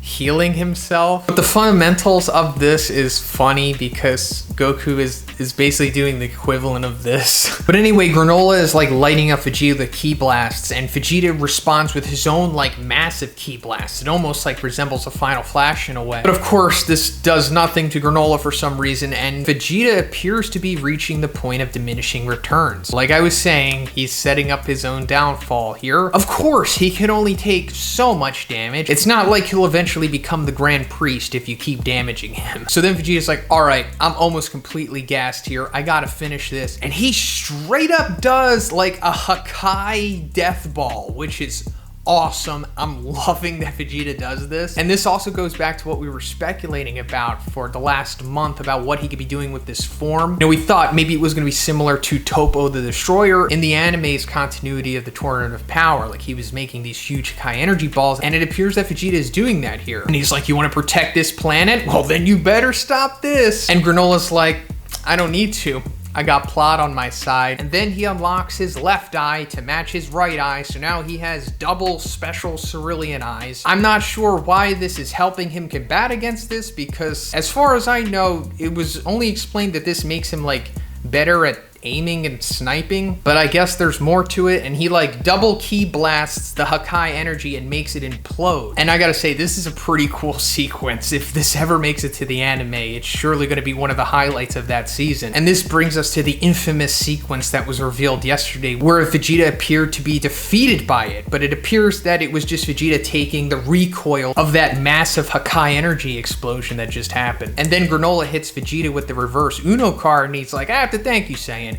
You're responsible for drawing out this power of mine. Then we're coming to the end of the chapter, and we're seeing that the Heaters are in fact on planet Cereal now, and Alec's like, yeah, all according to plan, which it is, because this is what he wanted. He wanted them all to kind of just take each other out. Then we see Gas with the Dragon Radar, and he's like, all good with this device too, Alec. We're about to reach our first location. And Alec's like, I can't wait to lay eyes on those so-called Dragon Balls that grant any wish. And that's the end of the chapter. So we've also been talking about this for a while. The Heaters are obviously going to make a wish, maybe even multiple wishes, since they don't have the recharge time that all the other Dragon Balls do. And I'm pretty sure one of the wishes is going to be Alec making Gas the strongest in the universe. Because that's going to tie back to what Vegeta was talking about to Granolah with, you know, you're the strongest in the universe at that point in time. So if this new strongest in the universe wish is going to be made, now Gas is the strongest, and he's a mutual villain for everyone to fight against. But also there's the chance that Frieza eventually comes into the arc and then makes a wish for himself, maybe even makes himself the strongest in the universe. I would so be on board with that. I don't want to get my hopes too high, you know, considering what Toriyama has been doing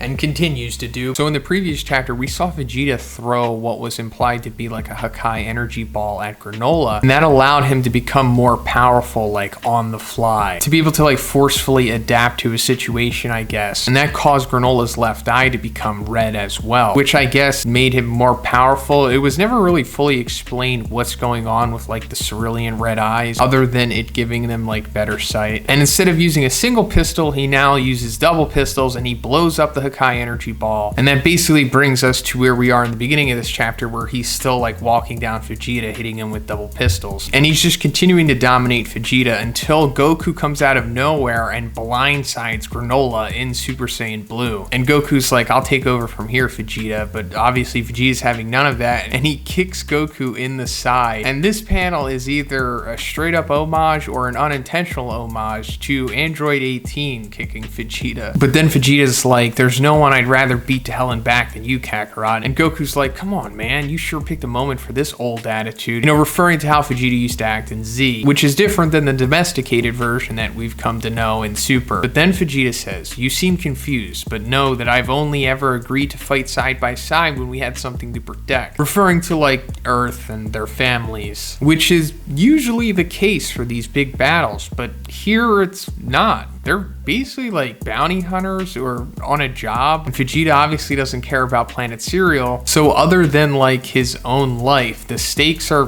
kind of low for Vegeta. So add that with his Saiyan pride, you get this sequence where Vegeta saying that he'd pretty much rather die than team up with Goku in a situation that doesn't involve protecting his family. While this is happening, we see Granolah coming in, and he's about to Vital Strike Vegeta in the stomach, and rightfully so, because Goku and Vegeta are straight up having a mid-fight argument here with the strongest guy in the universe just like 10 feet away from them. But at the last second, Goku notices what Granolah's about to do, and he pushes Vegeta out of the way, which leaves him only getting grazed, but like knocks him into a random building and I guess KOs him for a little bit. So it turns out that Goku has pretty much figured out what's going on with Granolah's vital point technique, and that is that Granolah looks at the point that he's going to strike first, and then he does the attack. Goku notices this, and he's able to move like an inch to the side at the last second to avoid his vital getting struck, which basically nerfs Granolah's technique. But as he solves one problem, another emerges, because he's not strong enough on the offense to be able to take Granolah out, despite being able to defend against him now. So then Vegeta wakes up and he's like, I'm tagging in, and he takes over for Goku. And he basically says he's so obsessed about doing this alone because of his stubborn Saiyan pride, which is, you know, it's fine, understandable. But then he says he only just learned to unleash this side of his power, so he won't last long either. He'll most likely hit his limit soon, and this is true because we see Granolah like breathing heavily. And then he says, that'll be my opening for victory. Please let me do this alone. And Goku's like, you know, fine, but don't don't go get yourself killed. Which, is that foreshadowing?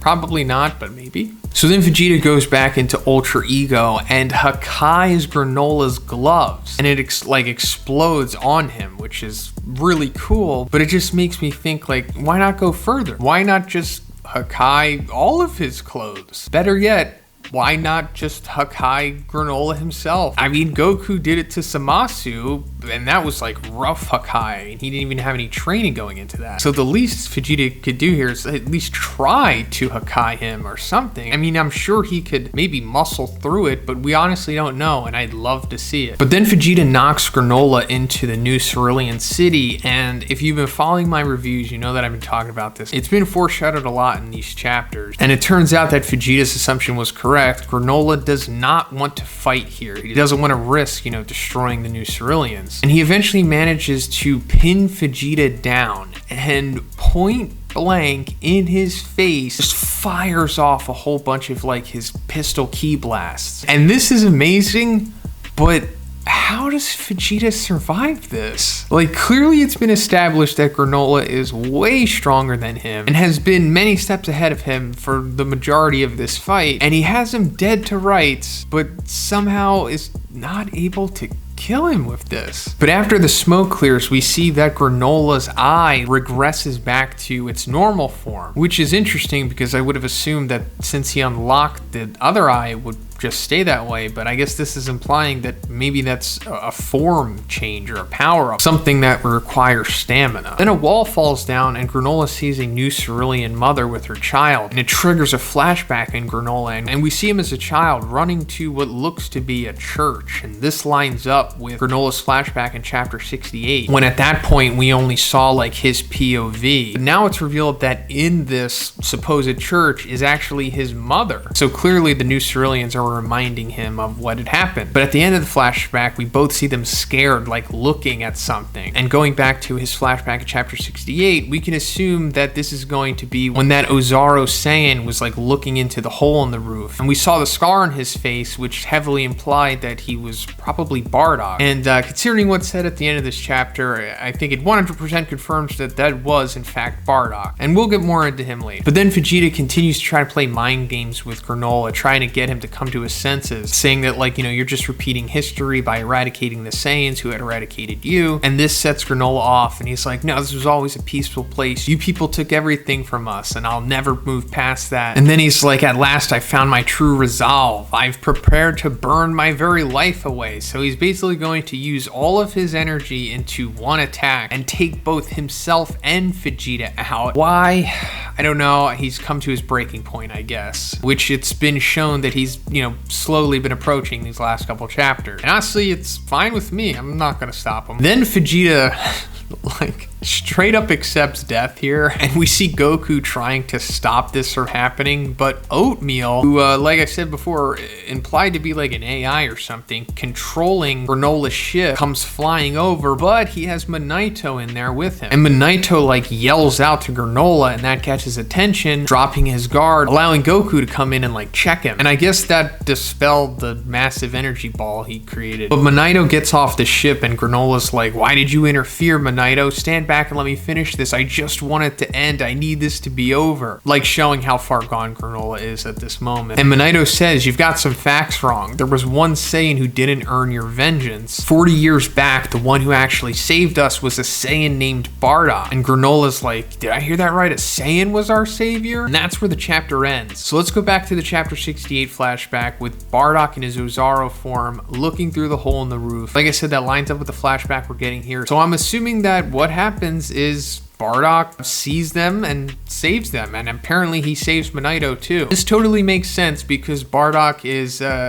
apparently one of the 15 Saiyans who aren't a sociopath. And also Bardock has been re-established with the DBS canon. We first had that Dragon Ball Minus one shot with him, which I guess was re-establishing his history. And then of course we had his scene in the Broly movie. And I'm totally on board with this. I like that they're trying to enrich the history of Dragon Ball and develop Goku even more, because believe it or not, 30 years into this character, not everything has been fleshed fleshed out yet. Like, I don't think Goku even really knows who Bardock is, at least in like the main canon. I think only Raditz has really brought him up. So it's going to be interesting to see Goku find out more about like his family and heritage and stuff like that. So I honestly like this chapter, and I think it's a really big step in the right direction for the Dragon Ball Super manga, like giving us pretty much an entire chapter dedicated to a flashback that deepens the lore and fleshes out other characters is very important for this series. So I like that they're incorporating stuff like this. And also the fact that Toriyama is continuing to take his existing IPs that were non-canon and now making them canon, but also improving upon them like he did with Broly, but now what he's doing with Bardock, which is just so like interesting because we the audience already know this character. We've known him pretty much our entire time being a fan of this series because he already existed within the lore, which was already completely established by the time we had discovered it for the most part. However, it was just in this weird non-canon, pseudo-canon territory where Bardock was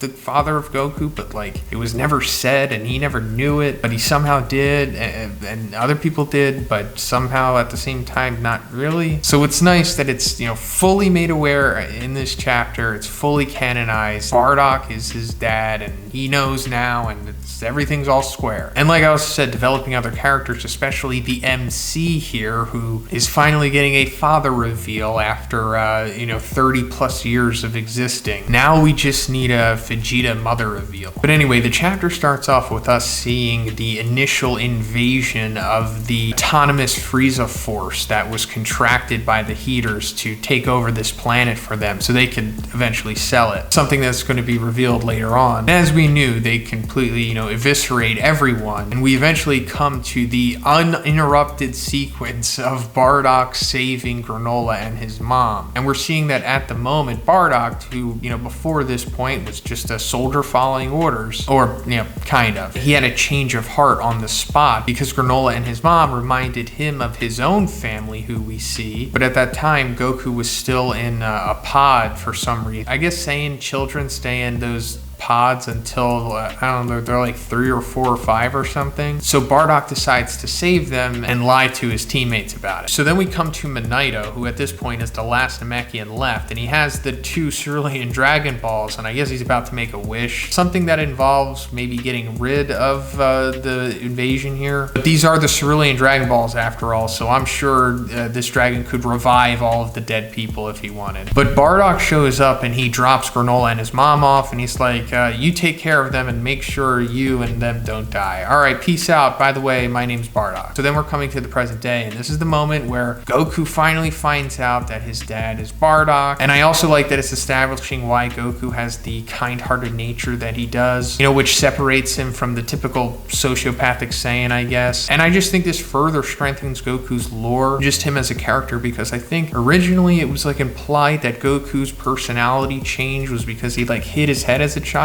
so it was like CTE induced. But then we're coming to the first "but why" moment of the chapter, and this series brings a lot of those moments to me, more so than the others. And it's when Manito reveals to Granolah that, Bardock, a Saiyan, had actually saved him and his mom. Something that he should have revealed to him maybe immediately. I mean, even in this panel, he verbatim says, "Yep, sorry for keeping that from you." Like, Granolah's identity as a person has become, him wanting revenge because of the Saiyans and Frieza and all of that stuff. And maybe if he cleared that up sooner, Granolah could have lived a better life and maybe developed into a better character than what he is right now because he sucks. But that's not even the biggest "but why" moment of the chapter. But that's coming up next, because then Granolah asks, "But then why didn't my mom survive?" Which is a good question because we saw that, she made it along with Granolah and Manito and left otherwise to live happily ever after. But obviously she didn't make it. And that's because it turns out that because, like I said earlier, the Heaters contracting that autonomous group of Frieza Force guys to clear out the planet so they can sell it, I guess they eventually came afterwards to like survey it or something, and coincidentally,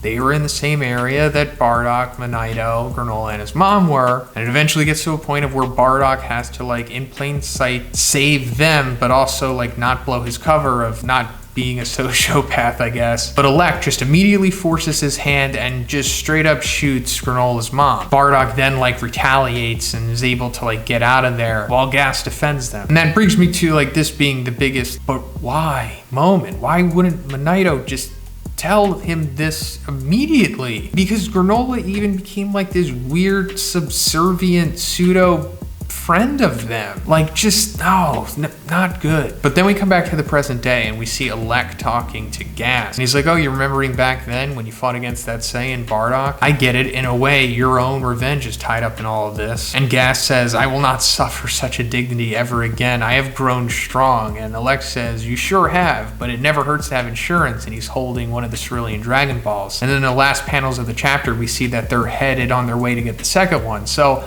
what I think this means is, and I've said this multiple times in my reviews, is that one of the wishes that they make, if they make multiple ones, is going to be making Gas into the strongest in the universe. Like basically superseding what Granolah had wished for. So he essentially becomes the big bad that everyone has to team up to take down. Maybe even Frieza. Because that fight was also kind of foreshadowed earlier on when they were talking about like overtaking Frieza's army one day. Another fight that is being foreshadowed here is, you know, Goku going against Gas. Because he says like, you know, you're remembering that fight, your own revenge is tied up in all of this. Bardock being the father of Goku. It's all gonna come full circle here, and Gas being the strongest in the universe, you know, eventually he's going to fight Goku regardless, and pushing him to mastered full power Ultra Instinct with whatever extra little thing that is going to be tacked on in this arc to allow him to defeat him. And that's cool, you know, I'm kind of looking forward to that. I just hope that Gas gets a form change when he does make the wish, because this form right now really ain't doing it for me. He kind of looks like Kid Buu cosplaying as like this universe's version of Lord of the Rings. So this chapter is kind of like a roller coaster of interest,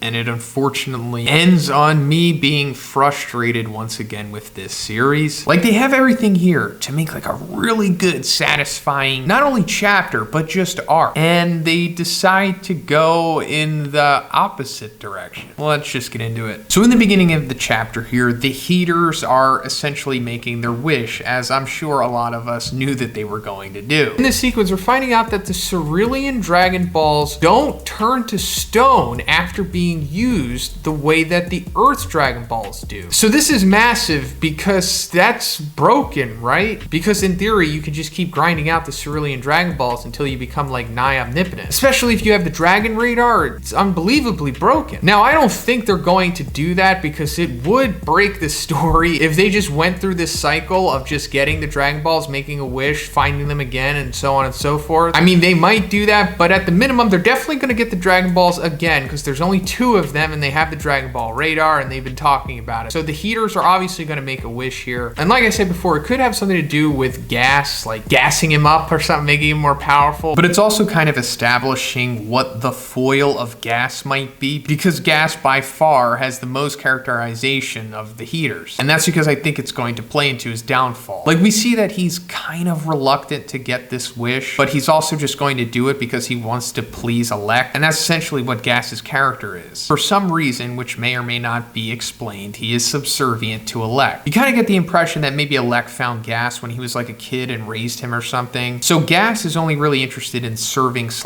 helping Elect and the Heaters. Because otherwise, you know, with the amount of power that he receives in this chapter, just like any other villain in the series, he would just try to take over, right? But no, even after becoming the strongest, he still is completely subservient to Elect, who I'm sure he could literally vaporize with a touch. Hey guys, Zhoniin from the future here. I didn't think about this until I was editing, but I'm pretty sure that Gas's downfall is going to be from the monkey paw aspect of the Cerulean Dragon Balls, which conveniently wasn't mentioned in this chapter. And I don't think Gas knows what it is either, because he wasn't privy to the exchange that happened between Elect and the Cerulean Dragon. Yes, the wish for Gas to become the strongest in the universe was successful, but what did he have to give in return? We don't know the finer details of Gas's race like we do the Ceruleans, such as Granolah's long lifespan, which allowed him to compress that into giving him 3 years left to live, but in exchange, it gave him the strength that he has. So unless Gas's race can also live as long as the Ceruleans, I'm assuming that it's going to affect him like within this match, and it's probably going to lead to why he is ultimately defeated by Goku or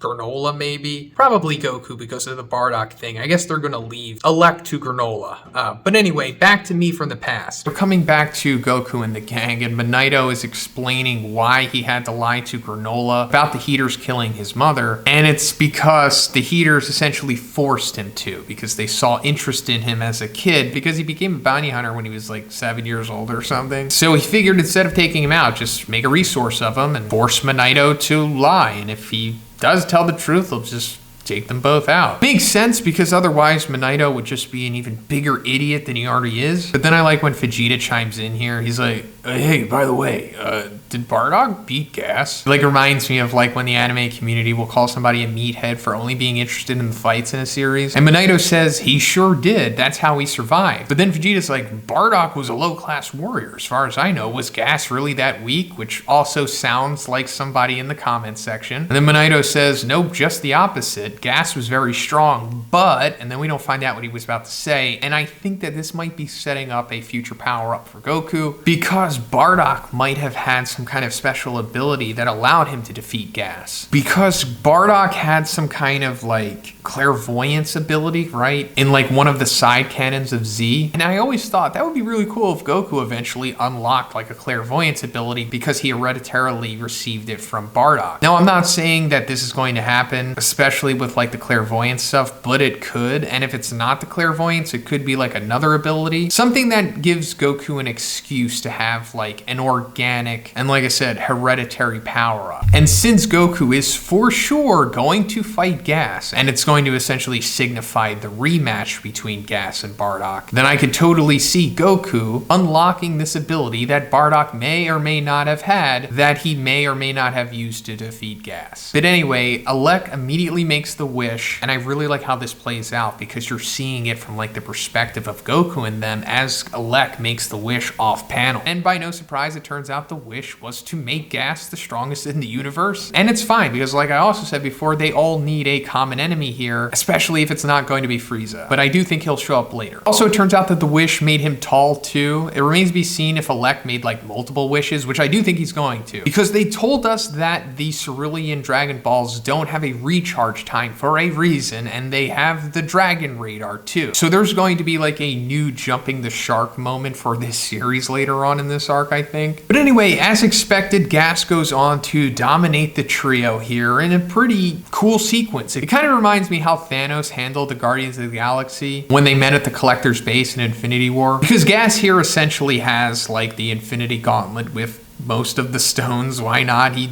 practically is doing whatever he wants. But just as he's about to execute Goku, Granolah is able to stop him with one last-ditch effort blast to the back, and it's understandable that this is going to affect him because Granolah is still pretty strong himself. But then Gas just destroys Granolah, and I thought that this sequence would be more satisfying than it is because I wanted to see Granolah get his comeuppance. But since it's happening this way, it's not even really that satisfying because it would have just been better for Vegeta to do this. Oh, and then somehow Monito is able to defuse Gas's ki cubes that are locking Goku down. Don't ask me how he's doing this because he's not even able to heal Goku, but he could somehow defuse the strongest warrior in the universe's ki trapping blocks. I mean, I get we needed to get Goku out of this situation, but... So then Chekhov's Sensu Bean finally gets brought up. We knew that there was one lingering out there because they made it perfectly clear that they were bringing two of them, and we saw Goku use one already after getting destroyed by Granolah initially. So then Goku says one of the most intelligent things he's ever said in the series when he tells Vegeta to go find the armor that he tossed away, get the Sensu Bean from it, eat it, and then go beat Gas in his Ultra Ego form, which he makes fun of. And when I first read this, I was like, perfect, this is amazing. This arc might wind up being one of the best, if not the best, in Super. But like I said in the very beginning of this video, this chapter is a roller coaster of interest. But Goku steps up to Gas in Super Saiyan Blue and puts up a surprisingly good effort. But Gas makes quick work of Goku and knocks him out of Super Saiyan Blue, and we're coming back to Vegeta, who's finding the Sensu Bean. And he eats it, and he gets a Zenkai boost, and then goes back into Ultra Ego, but he's even more powerful now, and he winds up defeating Gas. No, actually that doesn't happen. He gives the Sensu Bean to Granolah.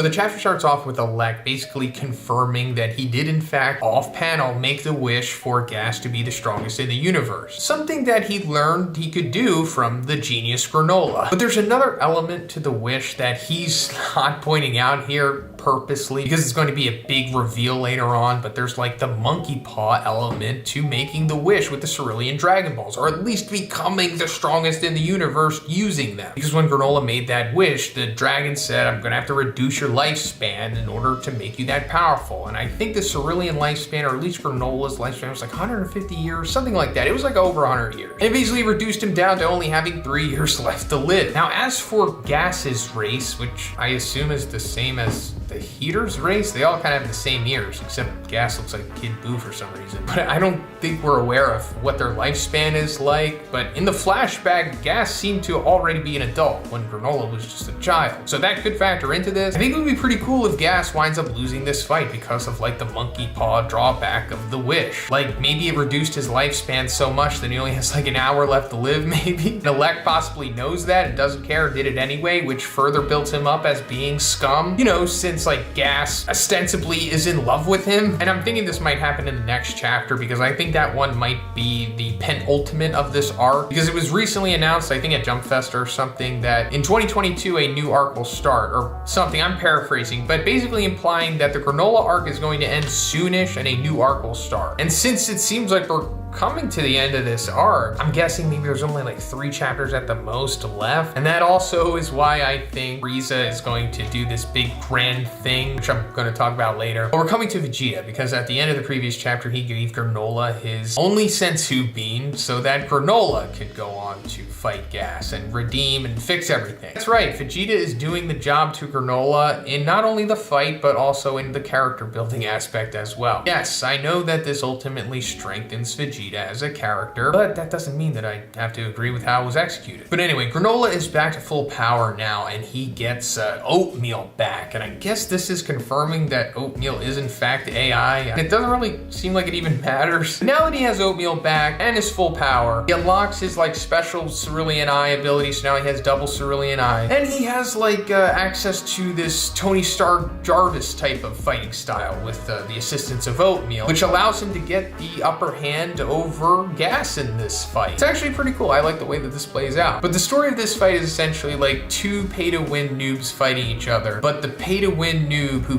paid to win earlier is technically more experienced, so he's getting the edge over the newer noob who paid to win. Or at least that's kind of what Vegeta is conveying with his commentary here. Granolah fought Goku like 4 times and Vegeta like 6 times before this fight, so he had more experience and more time to develop not only his abilities and powers, but also just as a character, because it seems like since Granolah's face turn, he's become like a full-blown Saiyan, because he's like taking the Talk No Jutsu that Vegeta used on him and he's like somehow using it against Gas and like convincing him to use his full power for some reason, because for this, Gas had been restricting himself because of like pride, being stubborn. Then he decides to start using all of his pay-to-win abilities that he picked up from the dragon and quickly gets the upper hand on Granolah here. But then he also says, any abilities you have gained are now mine as well. And that's pretty interesting. And as far as I know, since this whole element of Granolah gaining these abilities post-wish, I don't think it's been explained since then. And when it was shown a couple months ago, I talked about it then. I thought maybe the dragon has some form of omniscience where it can like scan the universe and it can either see who the strongest is, or there's some kind of Akashic records out there that indicates what abilities and strengths and powers you need to become the strongest in the universe. I mean, that's one option, but going to the former, it's possible that it just scanned the universe for whoever the strongest was. And I guess not counting like the gods and stuff, it would be Goku, and Goku had instantaneous movement, ultra instinct, and Hakai, which are like the 3 big things that Granolah kind of picked up here without it directly being said that he picked them up. So now that Granolah had become the strongest in the universe after that, I guess Gas would be inheriting these abilities as well, since he inherited them from Goku, or at least it seems that way. But if that is true, then we should be seeing Gas do like Cerulean stuff maybe. But maybe the dragon can give you like inherent abilities abilities, you know, like becoming Super Saiyan. Maybe it's only things that you can learn. But I also think this is a way that Frieza is going to gain these abilities because he might wind up becoming the strongest in the universe, but I'll get to that later. So then Granolah removes his shirt and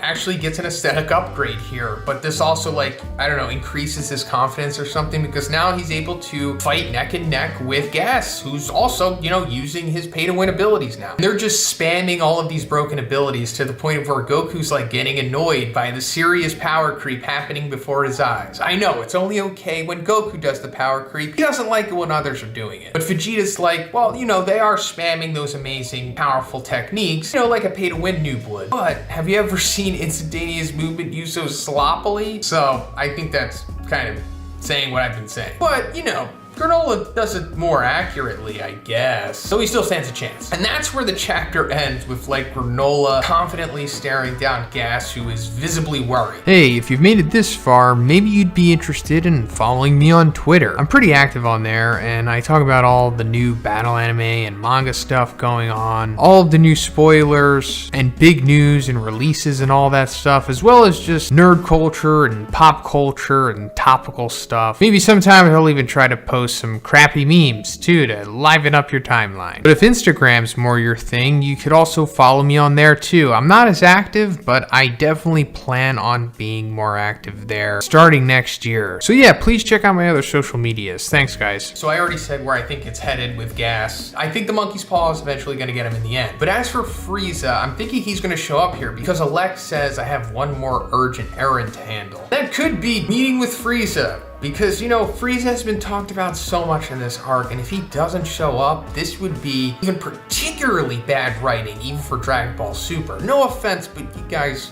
know what it is by now. So I'm assuming that this is ultimately where it's going to lead, and maybe Frieza shows up and Elect tries to double cross him, but Frieza triple crosses him and winds up making the wish, or whatever the wish is. Like, I'm thinking, you know, there's a good chance Frieza might make the sneak wish to become the strongest in the universe, and that's how he gains, you know, Hakai, instantaneous movement, and Ultra Instinct. But then, of course, there would have to be some monkey paw drawback to him. But maybe Frieza does something special as to where he gets around it, because Frieza is pretty cunning, right? Or maybe it's possible that Frieza's race has like such an incredibly long lifespan that it doesn't matter how much the dragon absorbs from him. It's like taking hundreds of dollars from a bank account that has millions in it, you know? Or Frieza makes some other wish that benefits him and then he just dips out of there. I think that's going to be the ultimate result there. Frieza like double crosses Elect, makes some kind of crazy wish, and then leaves. And that possibly either sets up the next arc, or maybe the next arc just includes Frieza, who now has like this major momentum and advantage going in. So before we get into it, let me just give you a recap of the previous chapter since I wasn't able to make a video about it. So after it was revealed that Elect had made the wish to make Gas the strongest in the universe, him and Granolah went on to have their fight, and it was continued in this chapter. And Gas, of course, was getting the upper hand on him at first, but then Granolah started to gain momentum, and Oil explained it by saying Gas might be stronger, but he's losing in the skills department. And I guess this was justified by Granolah being the strongest in the universe longer than Gas. So I guess he was able to acclimate to all of these new skills and abilities longer than Gas has. And the big turning point in the fight was Granolah making these clones and having like this one big gambit play on Gas, which resulted in him like getting a clean shot on him. And after this, Elect started to give motivation to Gas to essentially prevail in this fight, but also in this sequence it's revealed that Gas is Elect's younger brother, and that also their race has like the ability to transform, like similar to the Saiyans, except they become like a Broly-esque version of themselves where they get massive and essentially just lose control, but also grow like temple tusks. And this was also explaining how Gas lost to Bardock 40 years ago. Like, he lost control of himself, went into this Broly mode, and then I guess we're still not privy to that information yet because Minato says that he was knocked out during that sequence. So I guess later on it's going to be revealed how he did that, and I'm sure that's going to play part into how Goku eventually overcomes him. Although maybe it doesn't, I wouldn't really hold my breath on that. But now that Gas is truly the strongest in the universe. As Alex says, he should be able to have control over his new Berserk Broly form, and he does. He regains his emotions, calms himself, and returns to his less, roided out mode, but still retains the temple tusks. And that brings us to chapter 81, where we are now. So now that Gas is ostensibly at his full power while also being the strongest in the universe, he does some kind of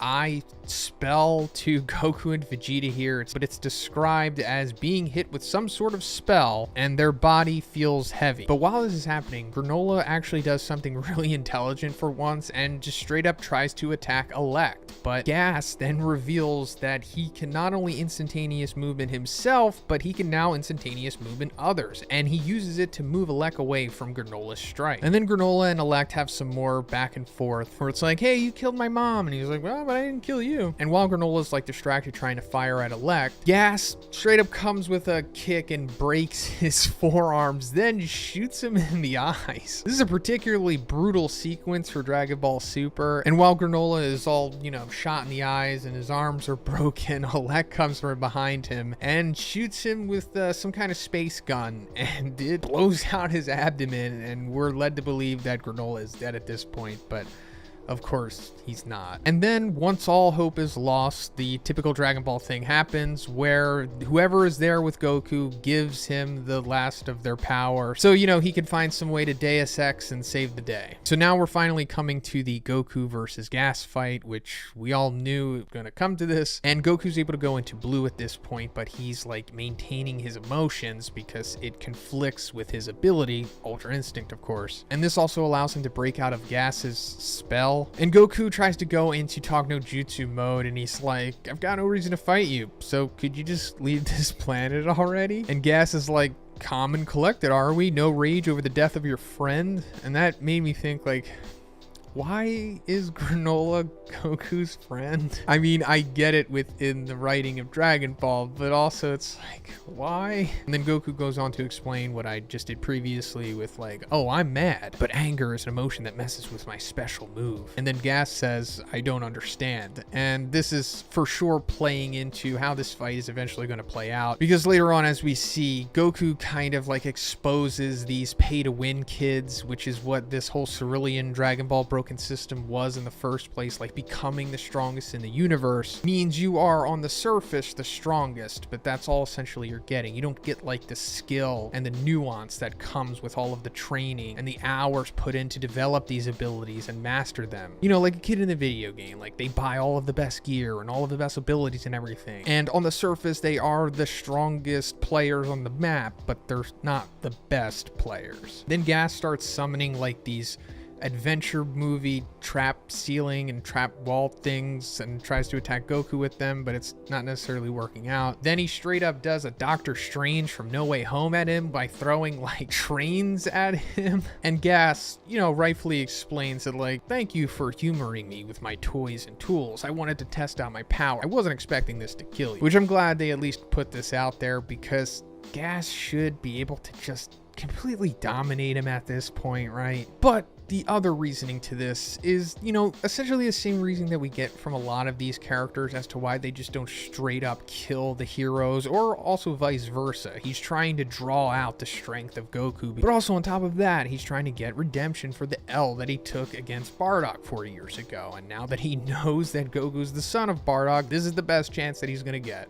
And speaking of that, he says, I have not seen a hint of fire in your eyes. Why? When it came to combat, your father's fierce resolve was like no other. I do not sense that from you. Are you truly his son? And then Goku says, which he hasn't talked about in a very long time, it's I hit my head when I was a little kid and I lost all my memories up to that point. So I don't remember a thing about my dad or the other Saiyans. And also, at the beginning of the Broly movie, we do see Goku kind of interacting with his parents before he's shipped off from Krypton. And Gas says that explains it. You can't comprehend who you really are then. I could never fall to one such as you. So I'm hoping that this means that Goku will unlock his old memories, and then I don't know how that's gonna like make him stronger, but through manga logic I guess it will, and maybe give some more depth to his personality possibly, and maybe doing that gives him more control over his emotions, and as a direct result more control over Ultra Instinct. Then we go into this sequence where Gas like tries to drown Goku, but then that's not good enough, and there's like this big energy deflection thing, and it leads to Gas realizing that Minato has been healing them this whole time, because we see Minato like healing Granolah, and Gas, instead of just finishing Goku off, goes directly after Minato, tries to take him out, but Goku's able to intercept him at the last second, and then instantaneous movements him and Gas to like another nearby planet where Jocko is. And we have seen Goku do this before, you know, most famously with Cell at the end of that arc. When he takes Gas to this nearby planet, you know, he asks him, where are we? He's like, heck if I know.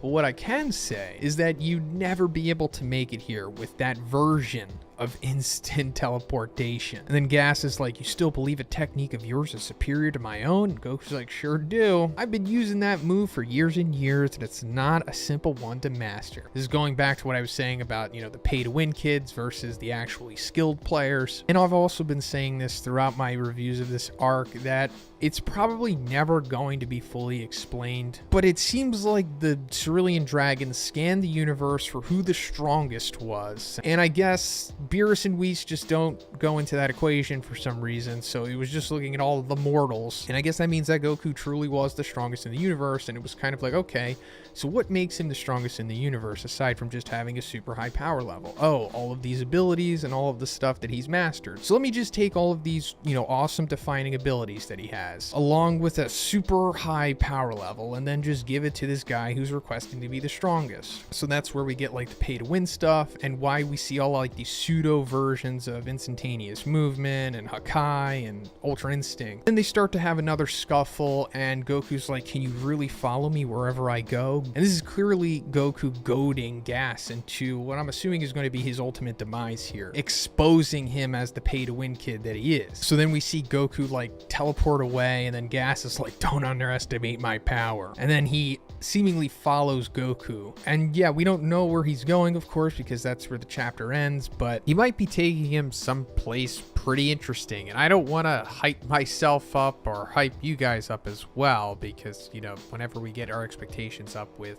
Dragon Ball Super, sometimes we are let down. But he could be taking him to other familiar faces, since, you know, he targeted Jocko originally. This might be he could be taking him to Frieza. You know, that's how he finally enters this arc, if he ever will.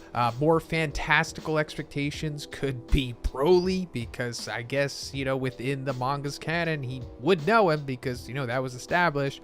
Or, you know, Jiren possibly. But, you know, like I said, I don't want to get your hopes up, but, you know, it is a small possibility, I suppose. So at the end of the previous chapter, while Gas was fighting Goku, he discovered that Minato was the one that was secretly healing the others. And this made him realize, hey, you know, I got to take out Minato first and foremost. So instead of finishing off Goku, he decided to go directly after Minato. And that's when Goku was able to grab him right before he did the deed, and he instantaneously movement him to where Jocko was on a nearby planet. And this was essentially the beginning of Goku's plan to take down Gas, which boils down to like challenging his ego, because now that Gas is the strongest in the universe, at least according to the wish that Elec made to the Cerulean Dragon, he thinks that there are none above him, not only in power but also skill. And this is where Goku challenges him to follow him with the instantaneous movement, saying like, can you really follow me wherever I go? And they both teleport away, and that brings us to the beginning of this chapter. We see them going in between various locations and planets, and in this sequence we see some familiar faces. But meanwhile, back at Planet Cereal, we see Minato continuing to heal Granolah, and this has been recurring since the previous chapter, like we talked about, and he's still not going to be completely healed in this chapter. Coming back to Goku and Gas's instantaneous movement battle, they eventually make their way to the Galactic Prison, and this sequence, I guess, is just more stalling. I mean, I guess in a nutshell, this entire fight in this chapter chapter has just been Goku stalling enough to get his future power up, which we'll talk about at the end. But if there is one thing that I do like about this sequence is that it actually shows some depth to the Dragon Ball world, because we see that the members of the Galactic Bandit Brigade recognize Gas, and Gas recognizes them, so that's cool. And it also leads to this comical sequence where like Gas gets bullied into admitting that he peed himself in the past. But following this, we come to this little sequence of dichotomy, I guess, where we're seeing Elect's true intentions and Gas's willful ignorance towards Elect. Because we see the Heaters like observing Gas's movements through his tracker or whatever he has, and Elect's essentially like, that idiot, like, you know, following Goku. But then we come back to Goku talking to Elect, having like this little talk no jutsu moment, saying like, so you just do everything your big brother says? You're way stronger than him. I bet you can make your own choices. And Elect's like, I seek power for Elect's sake alone. I follow his commands in order to make the Heaters the supreme organization in the universe. And then going further, Goku's like, are you sure about that? How far can you trust him? And again, getting a little more depth here, because Goku actually calls back to Raditz by saying, my own brother almost killed me a while back, so you might want to watch your back. So this is of course foreshadowing that Elect is eventually going to lead to the downfall of Gas, and I speculated that he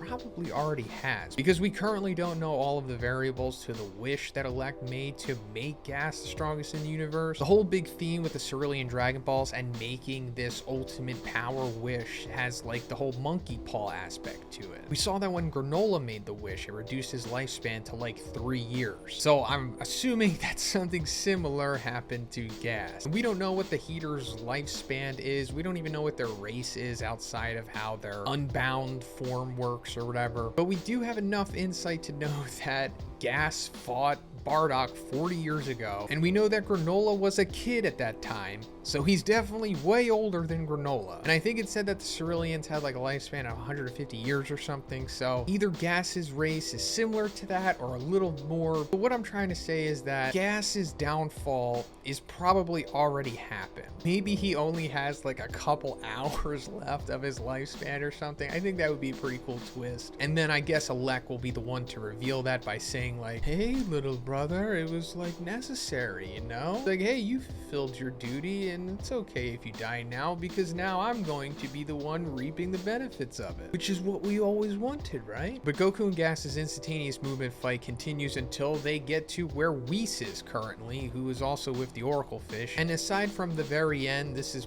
the most crucial part of the chapter, I suppose. This is like the Deus Ex moment that will ultimately give Goku his major arc power up. But he leaves Gas with Whis, just assuming that Gas isn't going to do anything because, you know, Gas even must know that angels are untouchable even to him. And then Goku like backtracks his way with instantaneous movement all the way back to Planet Cereal. He gets there right before the Heaters are able to take out the stragglers. And Elect's like, you know, don't be stupid. You two could never beat that Saiyan. We'll just retreat for now and wait for Gas to get back. So that's a little ticking clock being set up there. But Gas with Whis here ultimately succumbs to Goku's gambit, which essentially was to just pull him out far enough into the water to the point of where he could no longer swim and couldn't return to shore. Because as I've been saying in my previous reviews, he's essentially just become a pay-to-win kid. He has all of the best abilities in the universe, but he's not skilled enough to use them properly. But Whis, being the pseudo-neutral character that he is, tells Gas the location of Planet Cereal, and Gas, being the strongest in the universe,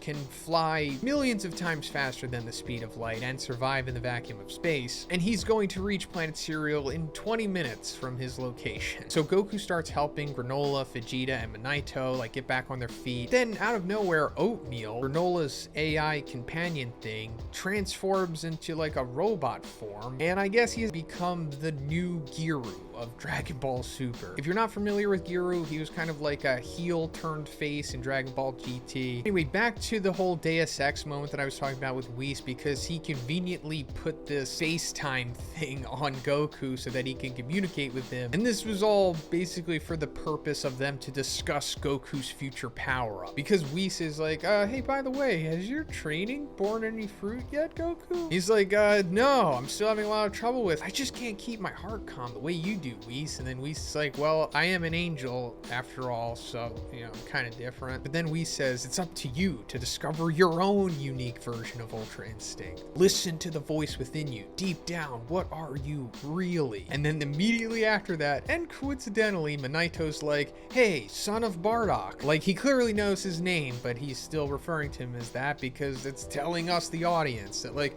oh, Goku's a Saiyan and Bardock is his dad. But then Manito takes it one step further and he's like, oh, hey, by the way, I forgot to tell you, but like, I have Bardock's scouter from like 40 years ago. And he's like, yeah, you know, you can have this because, you know, like, you're his son. And Vegeta's unable to get it working at first, but then Oatmeal, aka New Giru, comes in and he's like, I can access the circuitry directly and play the audio via my speakers. So then he gets it working and we're hearing Bardock speaking from 40 years ago. And it says, Manito, use this chance to get away as far as you can. I'll slow gas down. Listen to me. You two have to stay alive. And the stay alive line triggers Goku and he suddenly remembers what we saw in Dragon Ball Minus, or at the beginning of the Broly movie. His parents, Bardock and Jean, putting him inside of that toddler spaceship and sending him off to Earth before, you know, the ultimate destruction of Vegeta, because he also said, you have to stay alive. And then Goku like has like this aura come over him, like, oh,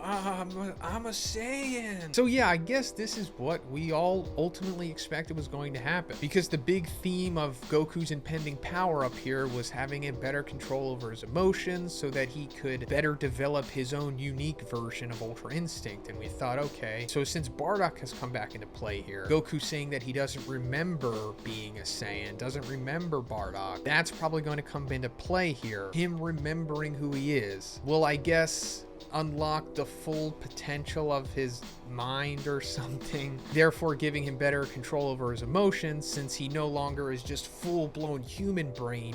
He is now a perfect balance of the Saiyan and the human brain, therefore mastered Ultra Instinct, or mastered unique Ultra Instinct. And that allows him to defeat Gas, of course, or enough so that, you know, Elect can eventually be the one to reveal that he was his ultimate downfall. But then it turns out that that was all just a cold open to this chapter, because the real chapter starts now with this flashback of us seeing Bardock fighting Gas, and it's showing us even more of the new revised baby-faced Bardock as he's saving Manito and Kid Granolah from Gas, who he's surprisingly fighting off pretty well. But even after his best efforts, Gas is still unaffected by his attacks, and the chapter ends with them about to go into like the final act of their battle. So we're finally going to get to see exactly what Bardock did to overcome Gas. I mean, we kind of got some insight into it into the last two chapters, but after us fully seeing it, and once this flashback is over, and then it'll come back to Goku and he'll be fully mind melded at that point and have some more insight into how he can take down Gas once and for all. So we're finding out how Bardock was able to defeat Gas 40 years ago, and it's not what you would expect, although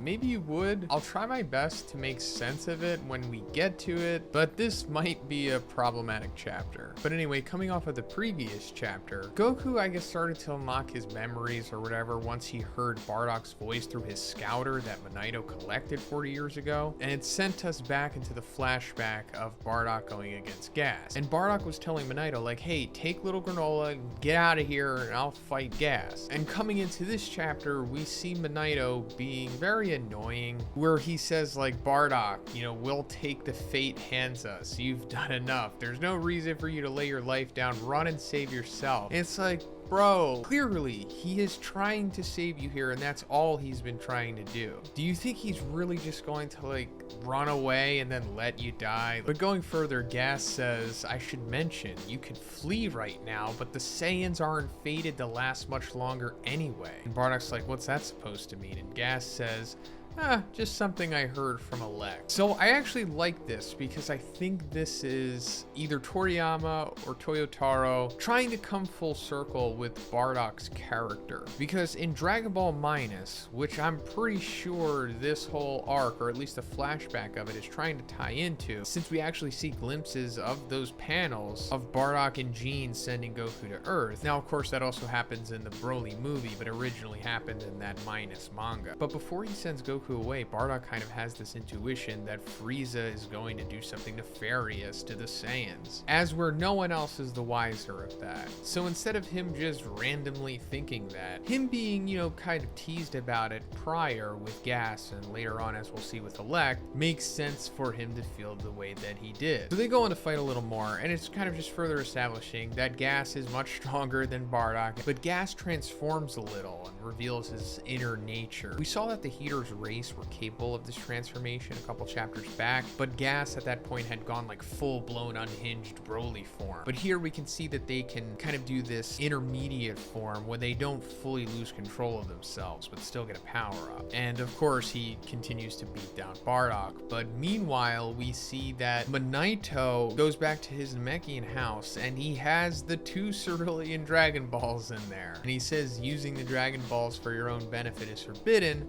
but it should be okay if I help someone from another planet. And he summons the dragon, and his wish is to send Bardock back to his home planet. And it's like, bro, he already told you that he's not leaving. Like, why? But the dragon telepathically communicates with Bardock, telling him about Manito's request. And, as we guessed, he's obviously going to say no to this. But we're also finding out the Cerulean Dragon's name, Boranbo. I think this is the first time we're finding it out. And of course, this parallels to what had happened with Goku after the whole Frieza fight, when he told Porunga that, no, I'll come back later. So, like father, like son. But then Manito himself telepathically communicates with Bardock, and he's like, you showed moral fiber saving us back there, so that's more than enough. That's why I need you to live. Bardock is like, I'm not leaving this place until I've beaten Gas. Just stop. Then Manito's like, all right, fine. Is there another wish I could make for you? And Bardock's like, sure, I wish that my sons end up thriving. And then we see that a wish had taken place, and the 2 Cerulean Dragon Balls, split up in the sky. And this is the classic, Dragon Ball secret wish. A well that they keep going back to and keeps us intrigued, but also kind of annoyed because it's like, just tell us what it is. So after the Dragon Balls split up, Manito says, yeah, he has the right idea. A wish is a way to create hope for the future. Selfish wishes can only bring about doom. And I was about to make a grave mistake. And then he looks over to little Granolah, and he says, I meant to protect what hope we've got left with all I've got. Either Manito made a wish that was to protect Granolah here, which means maybe he said like, hey, dragon, make sure that this boy lives. And then what would the Cerulean Dragon make of that? Would he alter reality so that the Heaters eventually leave, which they do at the end of the chapter, meaning that, they're going to leave Granolah alone and they're going to be okay? Or did he actually make the wish that Bardock wanted, and his sons, Goku and Raditz, will go on to thrive? Now, if that is true, then that means that Goku's life, for the most part, has been predicated on the wish of the Cerulean Dragon, and that he has only been thriving because of it. Now, let me also go back to the end of the Dragon Ball Minus manga, because we get this panel where it says, eventually that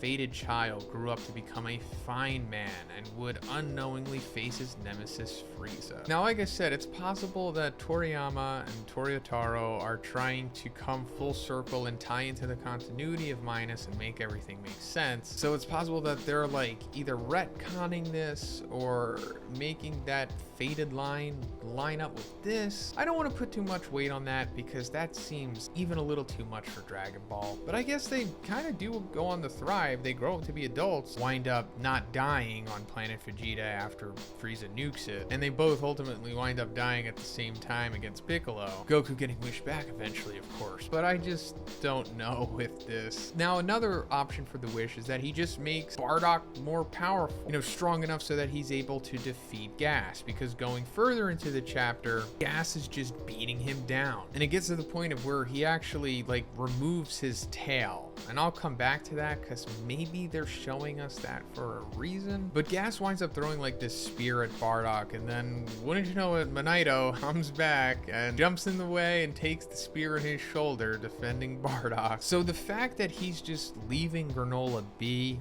and going to defend Bardock might mean that he did make the wish to benefit little Granolah. But anyway, this angers Gas, and he goes, full-blown, released, unhinged, inner nature form. And if Bardock had no chance at him before this, then realistically, he should really have no chance against him now, right? Well, that's not the case, because somehow Bardock is getting stronger than him at this point. And he starts getting like this new aura around him. And Gas is like, you Saiyans have no ascended states besides the great ape. And Bardock's like, see, we Saiyans have a way of growing and evolving every time we push past our limits. And then he eventually hits Gas with a huge blast and knocks him out, sending him back to his miniature form. So, is this just a mid-fight Zenkai from a Saiyan Bardock? Maybe he has more talent for this, which could explain why Goku is so talented at that aspect as well. Or is this the wish? Did Manito wish for him to become strong enough to be able to defeat Gas? Or does it go back to when Gas removed his tail? Or could this be something similar to the wrathful form that Broly had in the movie that Paragus explained, where it's kind of like the power that he would have from the great ape form, but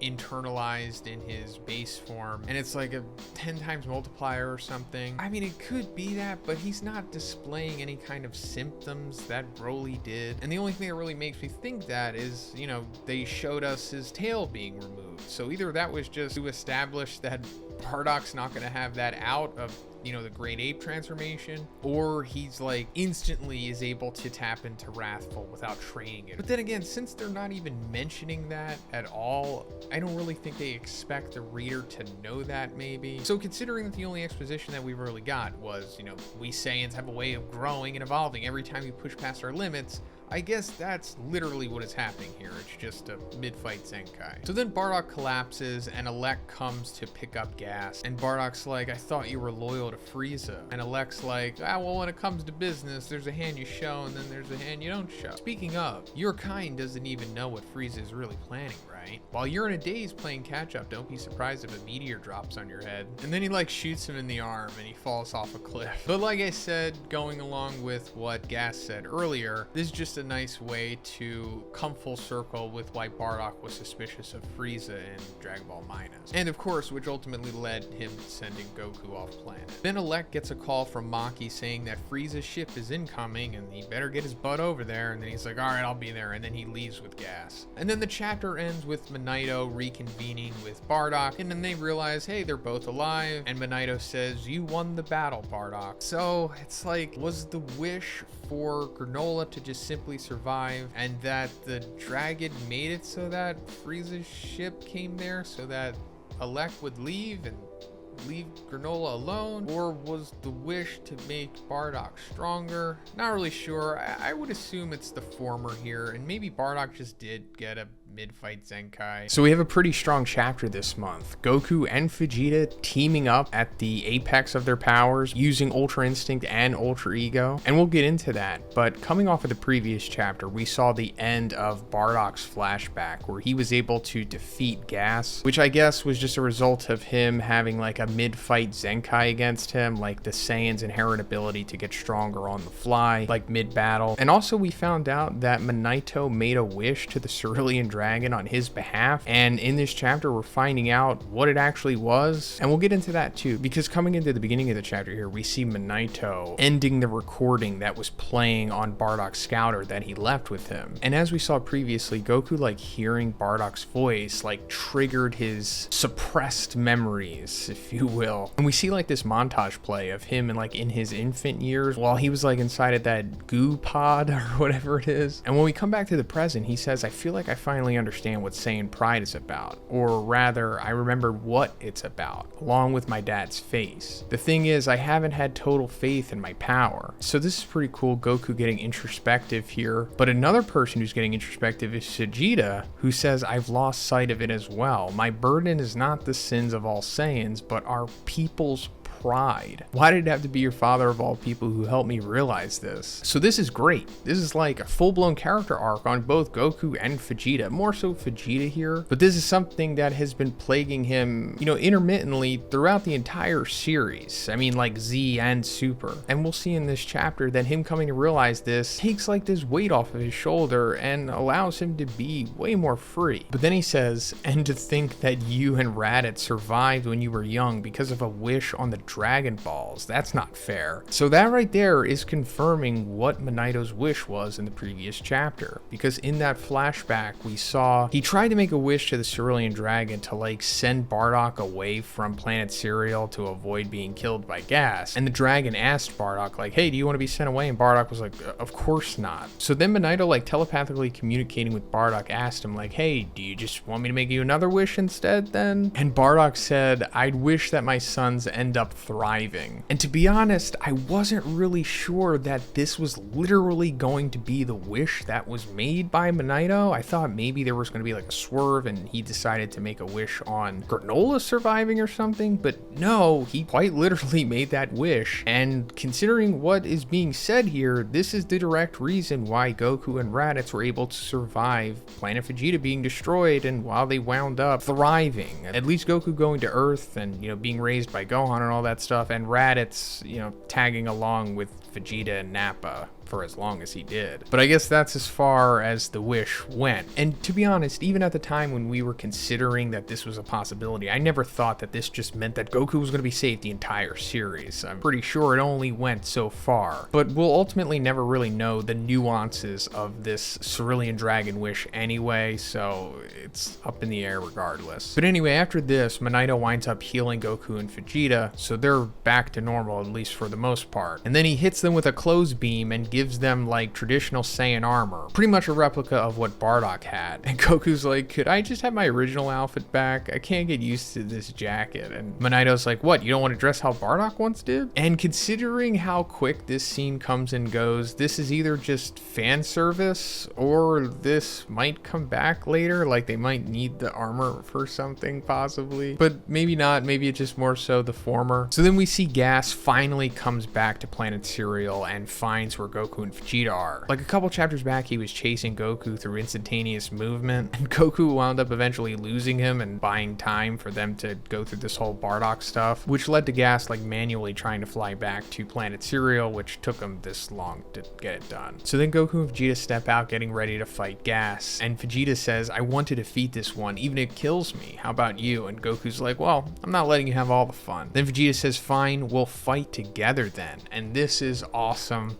Like I was saying, Vegeta finally being more free here, realizing that the burden was not necessarily just the sins of all the Saiyans, but his people's pride. Then Vegeta goes Ultra Ego and Goku goes Ultra Instinct, and they begin fighting Gas together, and this is just everything that we want, right? And we go on to get this extended fight sequence, which is pretty great. Toyotaro, just like Toriyama, is very good at paneling and choreography. It doesn't necessarily always translate into the anime, but in the manga, they get the point across very well. And we see that while they have been healed and they're somewhat back to normal and fighting at their peaks, they're still not on the level of Gas, who is technically still the strongest in the universe per the wish that Elec made. But it's not like they're getting dominated or anything. It's actually somewhat of a competitive fight. I mean, Gas is clearly getting the upper hand on them, but he's not like completely dominating them as you would expect, at least prior to this.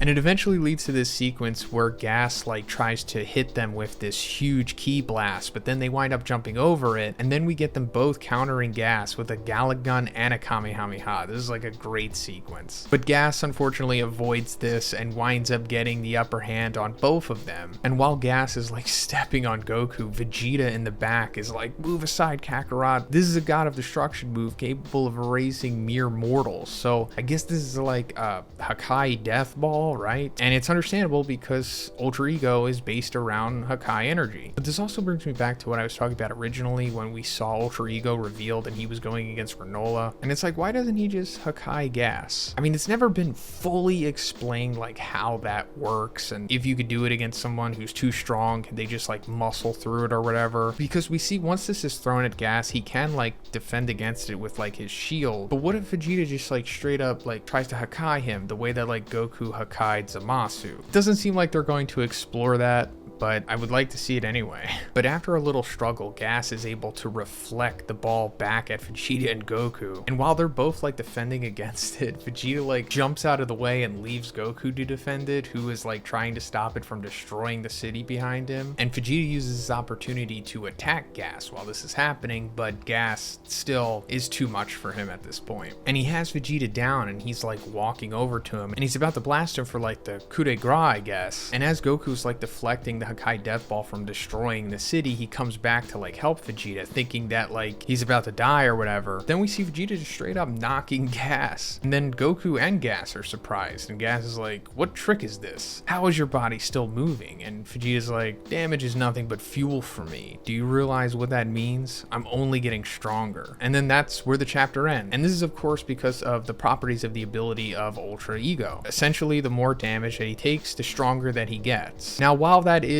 pretty powerful, it's not necessarily broken because there is like a balancing act that he has to play. He can take too much damage and of course wind up getting knocked out or dying, but also the more damage that he takes, the more he goes into his ego, the more lusted for battle he gets, I suppose. So like I said, he needs to play like this balancing game where he accumulates more damage but not too much, gains the power up from it, but doesn't get too bloodlusted at the same time. Now, I'm not going to try to fool myself and think that Vegeta's going to get the win here or whatever, because he's definitely not. That's not how things work in this series. But I just hope that he doesn't get clowned at this point, like he kind of did before against Granolah. I do fully expect Goku to eventually get the win here by, I don't know, fully unlocking Ultra Instinct or going deeper into it or whatever because of his new memories unlocked and his new understanding of the Saiyans and their pride and everything, and it going back to him saying, I hadn't had total faith in my power. All right, so in this chapter, Goku is getting like a new power-up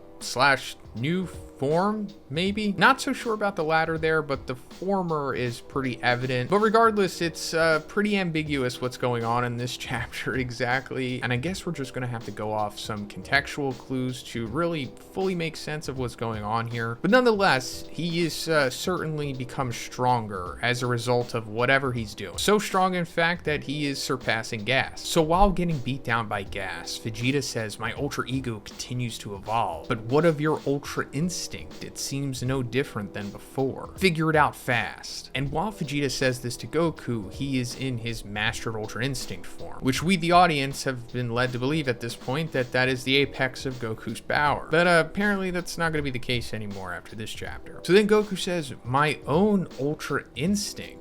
And then he powers down to his base form and he goes into like a key sphere slash shield. This is similar to what Android 17 can produce, I suppose. And he also uses this to save Vegeta from getting killed by Gas's sword, which he can also manipulate via telekinesis. I always love when Goku does this. To be honest, he doesn't do it enough, but this is certainly a new aspect of Goku's game that we're seeing here, something that we usually get at the end of these arcs. Then Goku says, yep, this was my only option, so I might as well try it out. I guess that's just how I am. Then he starts to transform again, and he says, see, I figured out the best transformation to make use of my power. Then he goes into Ultra Instinct Omen, aka Sign. Aside from the aesthetic just being identical to what we've come to know of that form, Oil also confirms that his hair is still black. Then Gas says, I thought silver hair indicated maximum strength. Why not use that? And hey, that's a great question, Gas, because, you know, like I said earlier, we the audience were under that assumption as well. Then Goku says, for that Ultra Instinct to work, I need my heart to be calm and tranquil. But in this form, I can put my emotions to work for me. And believe me, my heart's not calm now. And in this moment, he reminds Gas of Bardock, who he has, PTSD about. And after this, he goes on to pretty much beat down Gas, who previously he couldn't. Not even in Mastered Ultra Instinct, teaming up with Ultra Ego Vegeta. And Goku straight up confirms himself.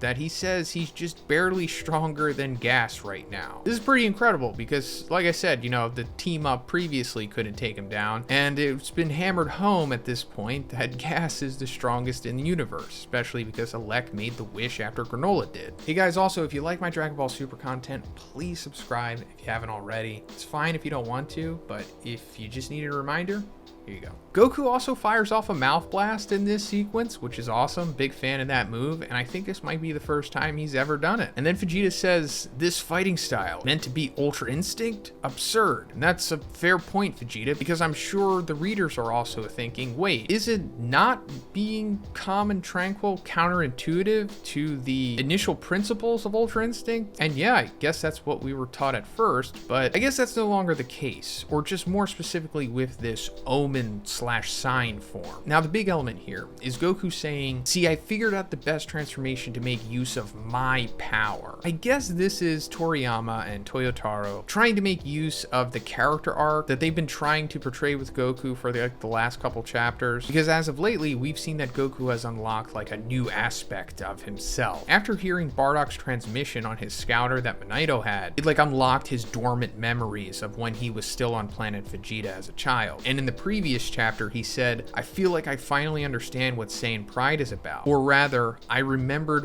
what it's about along with my dad's face. Thing is, I haven't had total faith in my power. And that brings us back to what he says in this chapter. I figured out the best transformation to make use of my power. And it turns out that that is Omen/Sign. And considering that Goku is objectively stronger using Sign in this chapter alone rather than Master Ultra Instinct, I guess that means that the latter isn't making the most use of Goku's individual power, because he would prefer to fight with his emotions and not be calm and tranquil. So on paper, Master Ultra Instinct is stronger than Omen/Sign, but Goku being able to utilize the potential of Sign more so than the potential of Master Ultra Instinct technically makes him, as an individual using it, strong. So strong, in fact, that he is a little bit stronger than Gas. So yeah, I guess that's it. That's Goku's power-up/pseudo new form here, possibly. I mean, the aesthetics haven't changed, but the fundamentals of it have for sure. But also, after Goku says the whole line about him being barely stronger than Gas, he also says, but I don't have long, so let's get this done. So this is the ticking clock here, raising the stakes, of course. And this has always kind of been one of the main aspects of Sign. It requires like a lot of power and stamina. And that was one of the aspects of the Moro arc when Goku was training with Miras in the Room of Spirited Time. He was able to refine the form at that point, not only just going into it whenever he wanted to, and also the drawback of the severe stamina that it would drain. Although it didn't completely take away that aspect. That will always be a dynamic of the form. I mean, as evident here. And, you know, this is fine. It also shows that this form isn't kind of just a stepping stone to Ultra Instinct, which we all just initially thought it was. And I guess they're just trying to vary the scale of power here, especially just with Goku. And it just comes back to him making use of his power. Just because Master Ultra Instinct is the best on paper, it doesn't necessarily suit Goku to go 100%. But coming to the end of the sequence, Gas like throws a whole bunch of conjured weapons at Goku, and he winds up just using them against him, and he knocks down Gas, and it seems like this is about to end. But then Elec randomly shows up and starts monologuing to Gas, and he's like, why did I make you the strongest into the universe? And Gas is like, to elevate the Heaters to the greatest organization. And Alec's like, that's correct, but what is needed to achieve that? You have to kill Frieza. Stamping out the Saiyans was only a stepping stone along the way. And that's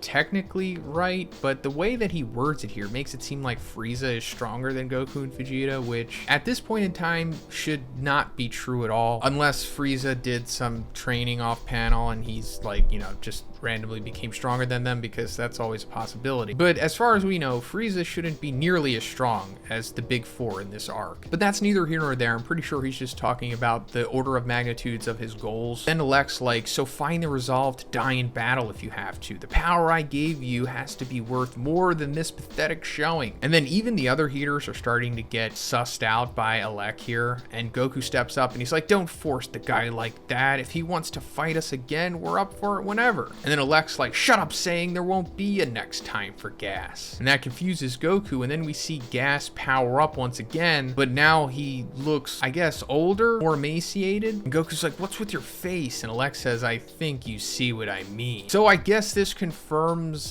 some of our suspicions. Talked about this before, a couple months ago, I think. So the chapter starts off with Elect basically confirming that he did in fact off-panel make the wish for Gas to be the strongest in the universe. Something that he learned he could do from the genius Granolah. But there's another element to the wish that he's not pointing out here purposely, because it's going to be a big reveal later on, but there's like the monkey paw element to making the wish with the Cerulean Dragon Balls, or at least becoming the strongest in the universe using them. Because when Granolah made that wish, the dragon said, I'm going to have to reduce your lifespan in order to make you that powerful. And I think the Cerulean lifespan, or at least Granolah's lifespan, was like 150 years, something like that. It was like over 100 years. And it basically reduced him down to only having 3 years left to live. But I don't think we're aware of what their lifespan is like, but in the flashback, Gas seemed to already be an adult when Granolah was just a child. So that could factor into this. I think it would be pretty cool if Gas winds up losing this fight because of like the monkey paw drawback of the wish. Like maybe it reduced his lifespan so much that he only has like an hour left to live maybe. And Elect possibly knows that and doesn't care, did it anyway, which further builds him up as being scum. But yeah, it turns out that that was true, I guess, and that's going to play into the downfall of Gas here. Now, I don't think the arc is going to have such a clear-cut ending as that. I mean, Gas is going to die for sure, but I would just love it if Frieza shows up at the end and then makes a wish on the Cerulean Dragon Balls that makes him the strongest in the universe, and then he like dips out of there, and then he's just a lingering threat now with insane power. Something like that, you know? Something that doesn't like compress his life or something, or maybe like Frieza is immune to that maybe. I don't know, just something like that I think would be an incredible ending for this arc, but I'm not gonna get my hopes up or anything. That would be cool. So in this chapter, Gas is finally defeated. Or at least I think he is. I hope he is. Because if he's not, then we have like a serious problem on our hands. But I'm pretty sure he is. And I'm going to explain what led to this and how it happened and everything. But first we're going to have to take a look at the previous chapter. So in that chapter, Goku essentially figured out that he can bring out the most of his power using the Ultra Instinct Saiyan, aka Omen. And once he did that, he started to get the upper hand on Gas. Then Elect stepped in at the last moment and gave Gas one final pep talk. And this pep talk triggered something that was apparently still dormant in Gas, and through this he was able to unlock the final portion of his power, I guess you could say, which of course made him stronger than Goku. Kind of been like the theme of this arc. I mean, I guess that's the theme of like every Dragon Ball arc, but they really doubled down in this one. But when we see Gas achieve his final form, I guess you could say, he's not looking so good. Goku's like, you know, don't force the guy like that. If he wants to fight us again, we're up for it whenever. And Elect's like, shut up, Saiyan. There won't be a next time for Gas. And us seeing this drained, you know, older appearance from Gas, along with what Elect just said, pretty much implies that Gas is on the verge of death at this point. And that's essentially because of the wish that Elect made to make Gas the strongest in the universe. We found out that when Granolah originally showed everyone that this was possible using the Cerulean Dragon Balls, he basically had to condense a majority of his lifespan in order to compensate for the amount of power that he would ever have in his life, so that he can instantly have it in order to become what is considered the current strongest in the universe. And at that point, it had left Granolah with only 3 years left to live. Hey, also guys, if you like my Dragon Ball content, please subscribe if you haven't already. I'm 5,000 away from 200,000 subs, so if you can help me with that, that would be awesome. Thanks. Now, we weren't privy to Elect's wish sequence. I mean, we do know that he wished for Gas to be the strongest in the universe, obviously, but we don't know what the repercussions were. And also, we don't know what the lifespan of the Heater's race is. We knew that the Ceruleans can live around 150 years or something. And Granolah was like around 50 or, I don't know, somewhere around there. So it condensed around, you know, 100 years left of his life into having 3 years left to live. Gas is obviously older than Granolah, or at least heavily implied, considering that 40 years ago he was an adult when Granolah was still a child. So by my estimation, Gas has maybe days left to live, if not hours. But anyway, he's become so powerful now that he can like force choke Goku and use like a variant of Goku's Susanoo ability, which we're actually going to see in this chapter. The same ability that he used against Moro at the end of that arc, but instead of becoming like a full-blown Ki Susanoo, he could just amplify his limbs. But the major theme of Gas's beatdown of Goku here is that he's definitely not okay, because even Gas himself is like, it's as if every cell in my body is burning away, fueling me, and he likes this for some reason. Hey, also guys, if you're wondering how I've been cranking out all this content lately, well, it's because of gamer subs. I really love this stuff.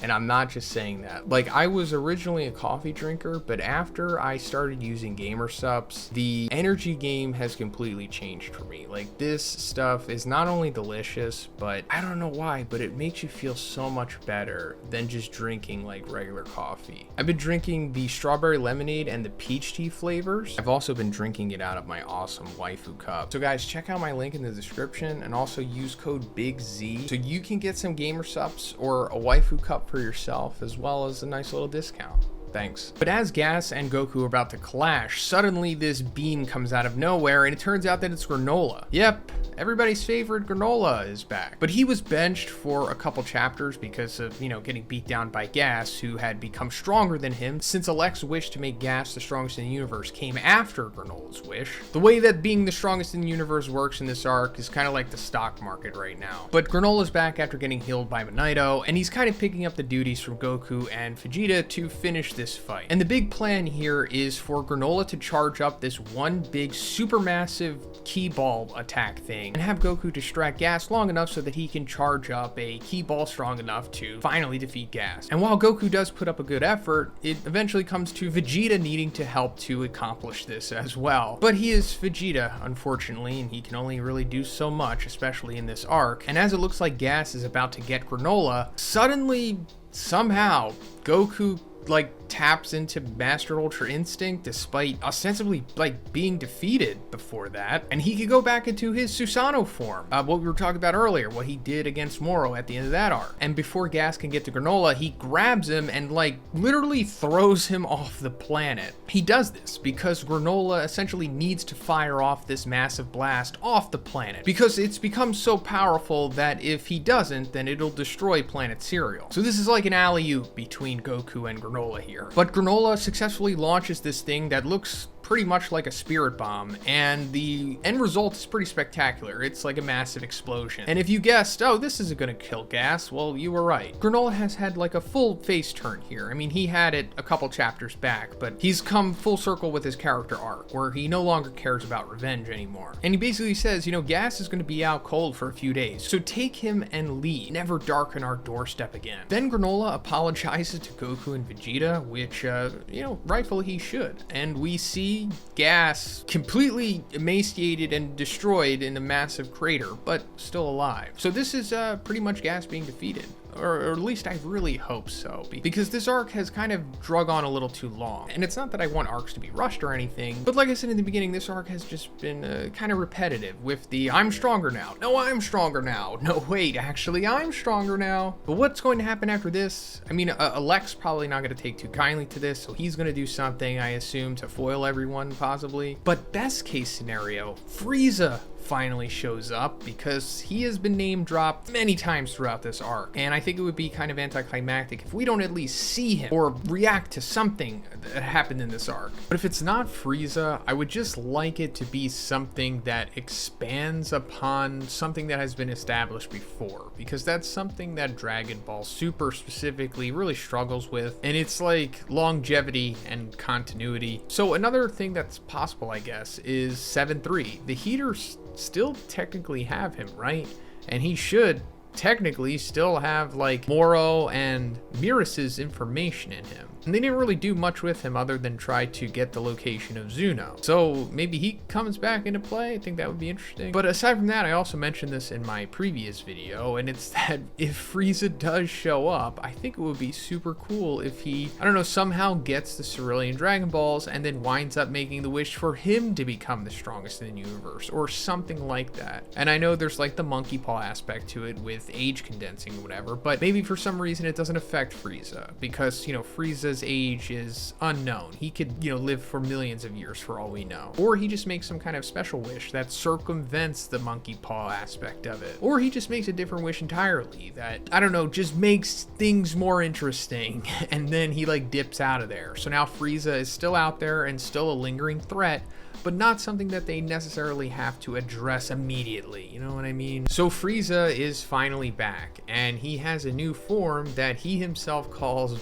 Black Frieza. I know, we're just gonna have to roll with it. And while he doesn't really aesthetically change too much, aside from just seemingly parts of him turning black, his power increase is monumental. Like, ostensibly, he's probably the strongest being in Universe 7 outside of Beerus and Whis. He may even be rivaling Beerus at this point, to be honest. But let me get into why he's shown up and how he achieved this transformation. So in this chapter, we see that, surprise, surprise, Gas wasn't defeated in the last chapter. And he gets up, and despite him being on the verge of death, he's still getting stronger and can still challenge Goku and Vegeta at the same time. And then suddenly, Frieza just shows up out of nowhere. And this is because we knew that Elect more or less was like calling Frieza to come meet him at the planet. Elect has wanted to like get Frieza out of the picture so that he could just be like the universe's mafia boss or whatever. And since he made the wish to make Gas the strongest in the universe, he assumed that he would just be able to kill Frieza using gas. Frieza, however, with his over 9,000 IQ and 4D chess abilities, already knew that this was the case, not only just now, but he pretty much knew Elect's intentions for like the last 40 years. So he definitely came here prepared. Hey, also guys, if you like my Dragon Ball content, please subscribe if you haven't already. It's fine if you don't want to, but if you just need a reminder, here you go. Thanks. And we see Gas go after Frieza, and this is the first moment where we see Frieza go into his black form, and he just one-shots Gas, like hand right through the stomach, and then Gas like melts like some kind of zombie or something. And this is incredible because it was hammered home that Gas was the strongest in the universe at this point. Of course, because of the wish that Elect had made with the Cerulean Dragon Balls that reduced his lifespan to seemingly just hours at this point, if not minutes, in order to give him that much power. And then Frieza starts talking to Elect, and he goes over the stuff that we had just talked about with him already knowing what was going on. And he also says that he knows that Elect is like the weakest of the heaters, which is pretty much true at this point. And for some reason, Elect gets so angry that like he decides to punch Frieza, which is kind of out of character, but whatever. Frieza just instantly kills him. So just like that, these two characters that we've been following this entire arc are just gone because Frieza showed up at the last second and took them both out. Then Frieza realizes that like Goku and Vegeta are there, and Goku's like, how'd you manage to kill Gas? And Vegeta's like, Gas had become the strongest warrior in the universe. By all rights, he should have been far stronger than you. And that's very true, because the last time we saw Frieza, he was nowhere near the strongest in the universe level that we've come to know throughout this arc. And Frieza's like, in this universe, you mean? Ah, of course. I've been spending some time in another dimension, you see. So perhaps I wasn't being counted as part of this universe. And then Goku's like, what other dimension? And Frieza says, on one of my many conquered worlds, I happened to come across a chamber where time flows differently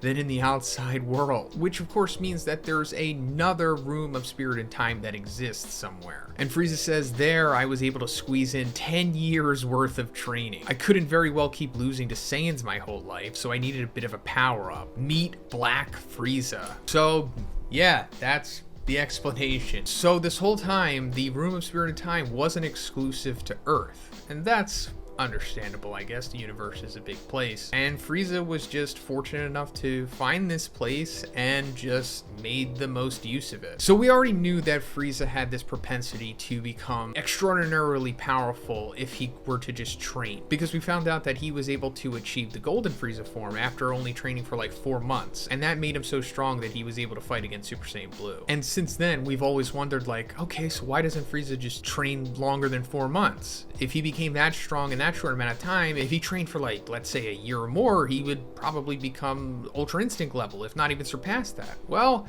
we're getting the answer here. Not only did he train for more than a year, but he trained for 10 years. And if the Room of Spirit and Time is the same that it was on Earth, then it wound up being only like the equivalent of 10 days in real time. And in those 10 years, he achieved the Black form, which we saw was so strong that it could one-shot Gas. who was, you know, on the verge of death, of course, but was still strong enough to fight against Goku and Vegeta at the same time. And also keep in mind that they were both healed by Minato in the beginning of this chapter, so they weren't like weakened or anything. And Black Frieza isn't just strong enough to one-shot Gas, but strong enough to also one-shot Goku and Vegeta at the same time, because that's immediately what he does after revealing his form here. Like, one punches them both at the same time, knocking them out of their top forms back to base form. And while we're talking about their top forms, I want to make a correction from my last video. And in the chapter, it wasn't explicitly made clear what that form was. It was simply just noted as him having black hair still while in Ultra Instinct, and him being able to use his emotions while in that form. And since we had just limited knowledge, we just assumed that, oh, I guess he's in like a better version of Omen or Sign. But it turns out that no, this is like a new form. And for some reason, the information about it was released on the Dragon Ball website after the fact. But it said regarding to the new form that when Gas was about to finish Vegeta off, Goku rescued him, and then he manifested Ultra Instinct in his black-haired state. Applying his emotions with Ultra Instinct, Goku had finally awoken the true Ultra Instinct. This power overwhelmed Gas, the greatest warrior in the universe, by knocking him to the ground with one mighty blow. So yeah, it's true Ultra Instinct, and it's just Ultra Instinct where Goku can use his emotions, and as he said, that better suits him because he's able to fight more freely while using his emotions, rather than not, which is what we typically saw with Ultra Instinct, or at least the Master version. But yeah, Black Frieza is just so powerful that he's one-shotting true Ultra Instinct Goku to base form, along with Ultra Ego Vegeta back to his base form. So like I said in the beginning, Black Frieza is easily the strongest being in Universe 7 right now, aside from Beerus and Whis, and as I also said, at this point, maybe even rivaling Beerus, if not even surpassing. I feel like they keep moving the goalpost with Beerus's power, because in the anime at least, it very much was implied that Master Ultra Instinct was rivaling, if not even surpassing him, but in the manga, it's kind of like a different story. At the beginning of this arc, it kind of felt like they almost retconned Beerus's power to make him much more powerful than what they originally intended him to be, and that's fine, because I at least hope that he will be one of the final opponents for Goku to face. That would be a great way to like bookend the series, you know? But considering the ease that Frieza had with taking out the three strongest characters that we've come to know at this point, he has to be up there with Beerus. But after defeating them, Frieza says, while you two were having fun on this puny planet, I managed to surpass you, but I came here in pursuit of a different target, so I'll let you off easy today. And then he just leaves, but he also takes Maki and Oil with him. But yeah, I think this is amazing, and we were actually talking about this in my previous video. We actually talked about this for like the last year, to be honest. I assumed that this was going to happen with Frieza. He was going to come in at the very end of the arc, and I thought that he was going to get this kind of power from maybe utilizing the Cerulean Dragon Balls, if anything. But no, he kind of just did his own training. But I did think that it would end this way. Do something to establish that he's like the strongest in the universe, more or less, and then he would just dip out of there so that he's kind of just a lingering threat that exists. You know, keeping the story more interesting, which it is right now, because I'm definitely more intrigued. Even though the ending here kind of took away the stakes from the entire arc, because everything just amounted to nothing. Because Frieza just came in at the end and just did everything that they were supposed to do in like a couple panels. Like Gas was built up so much, and then he just jobs to Frieza instantly, along with Goku and Vegeta at the peak of their power. But I don't really care. I really like Frieza. He's one of my favorite characters, so I'm totally on board with him being like a top tier threat once again. But let me know what you think about Black Frieza in the comments. How strong do you think he is in relation to Beerus? And what do you think the next arc's going to be? Let me know. And if you liked the video, please give it a like, and please subscribe if you haven't already. Have a great day, and I'll see you in the next one.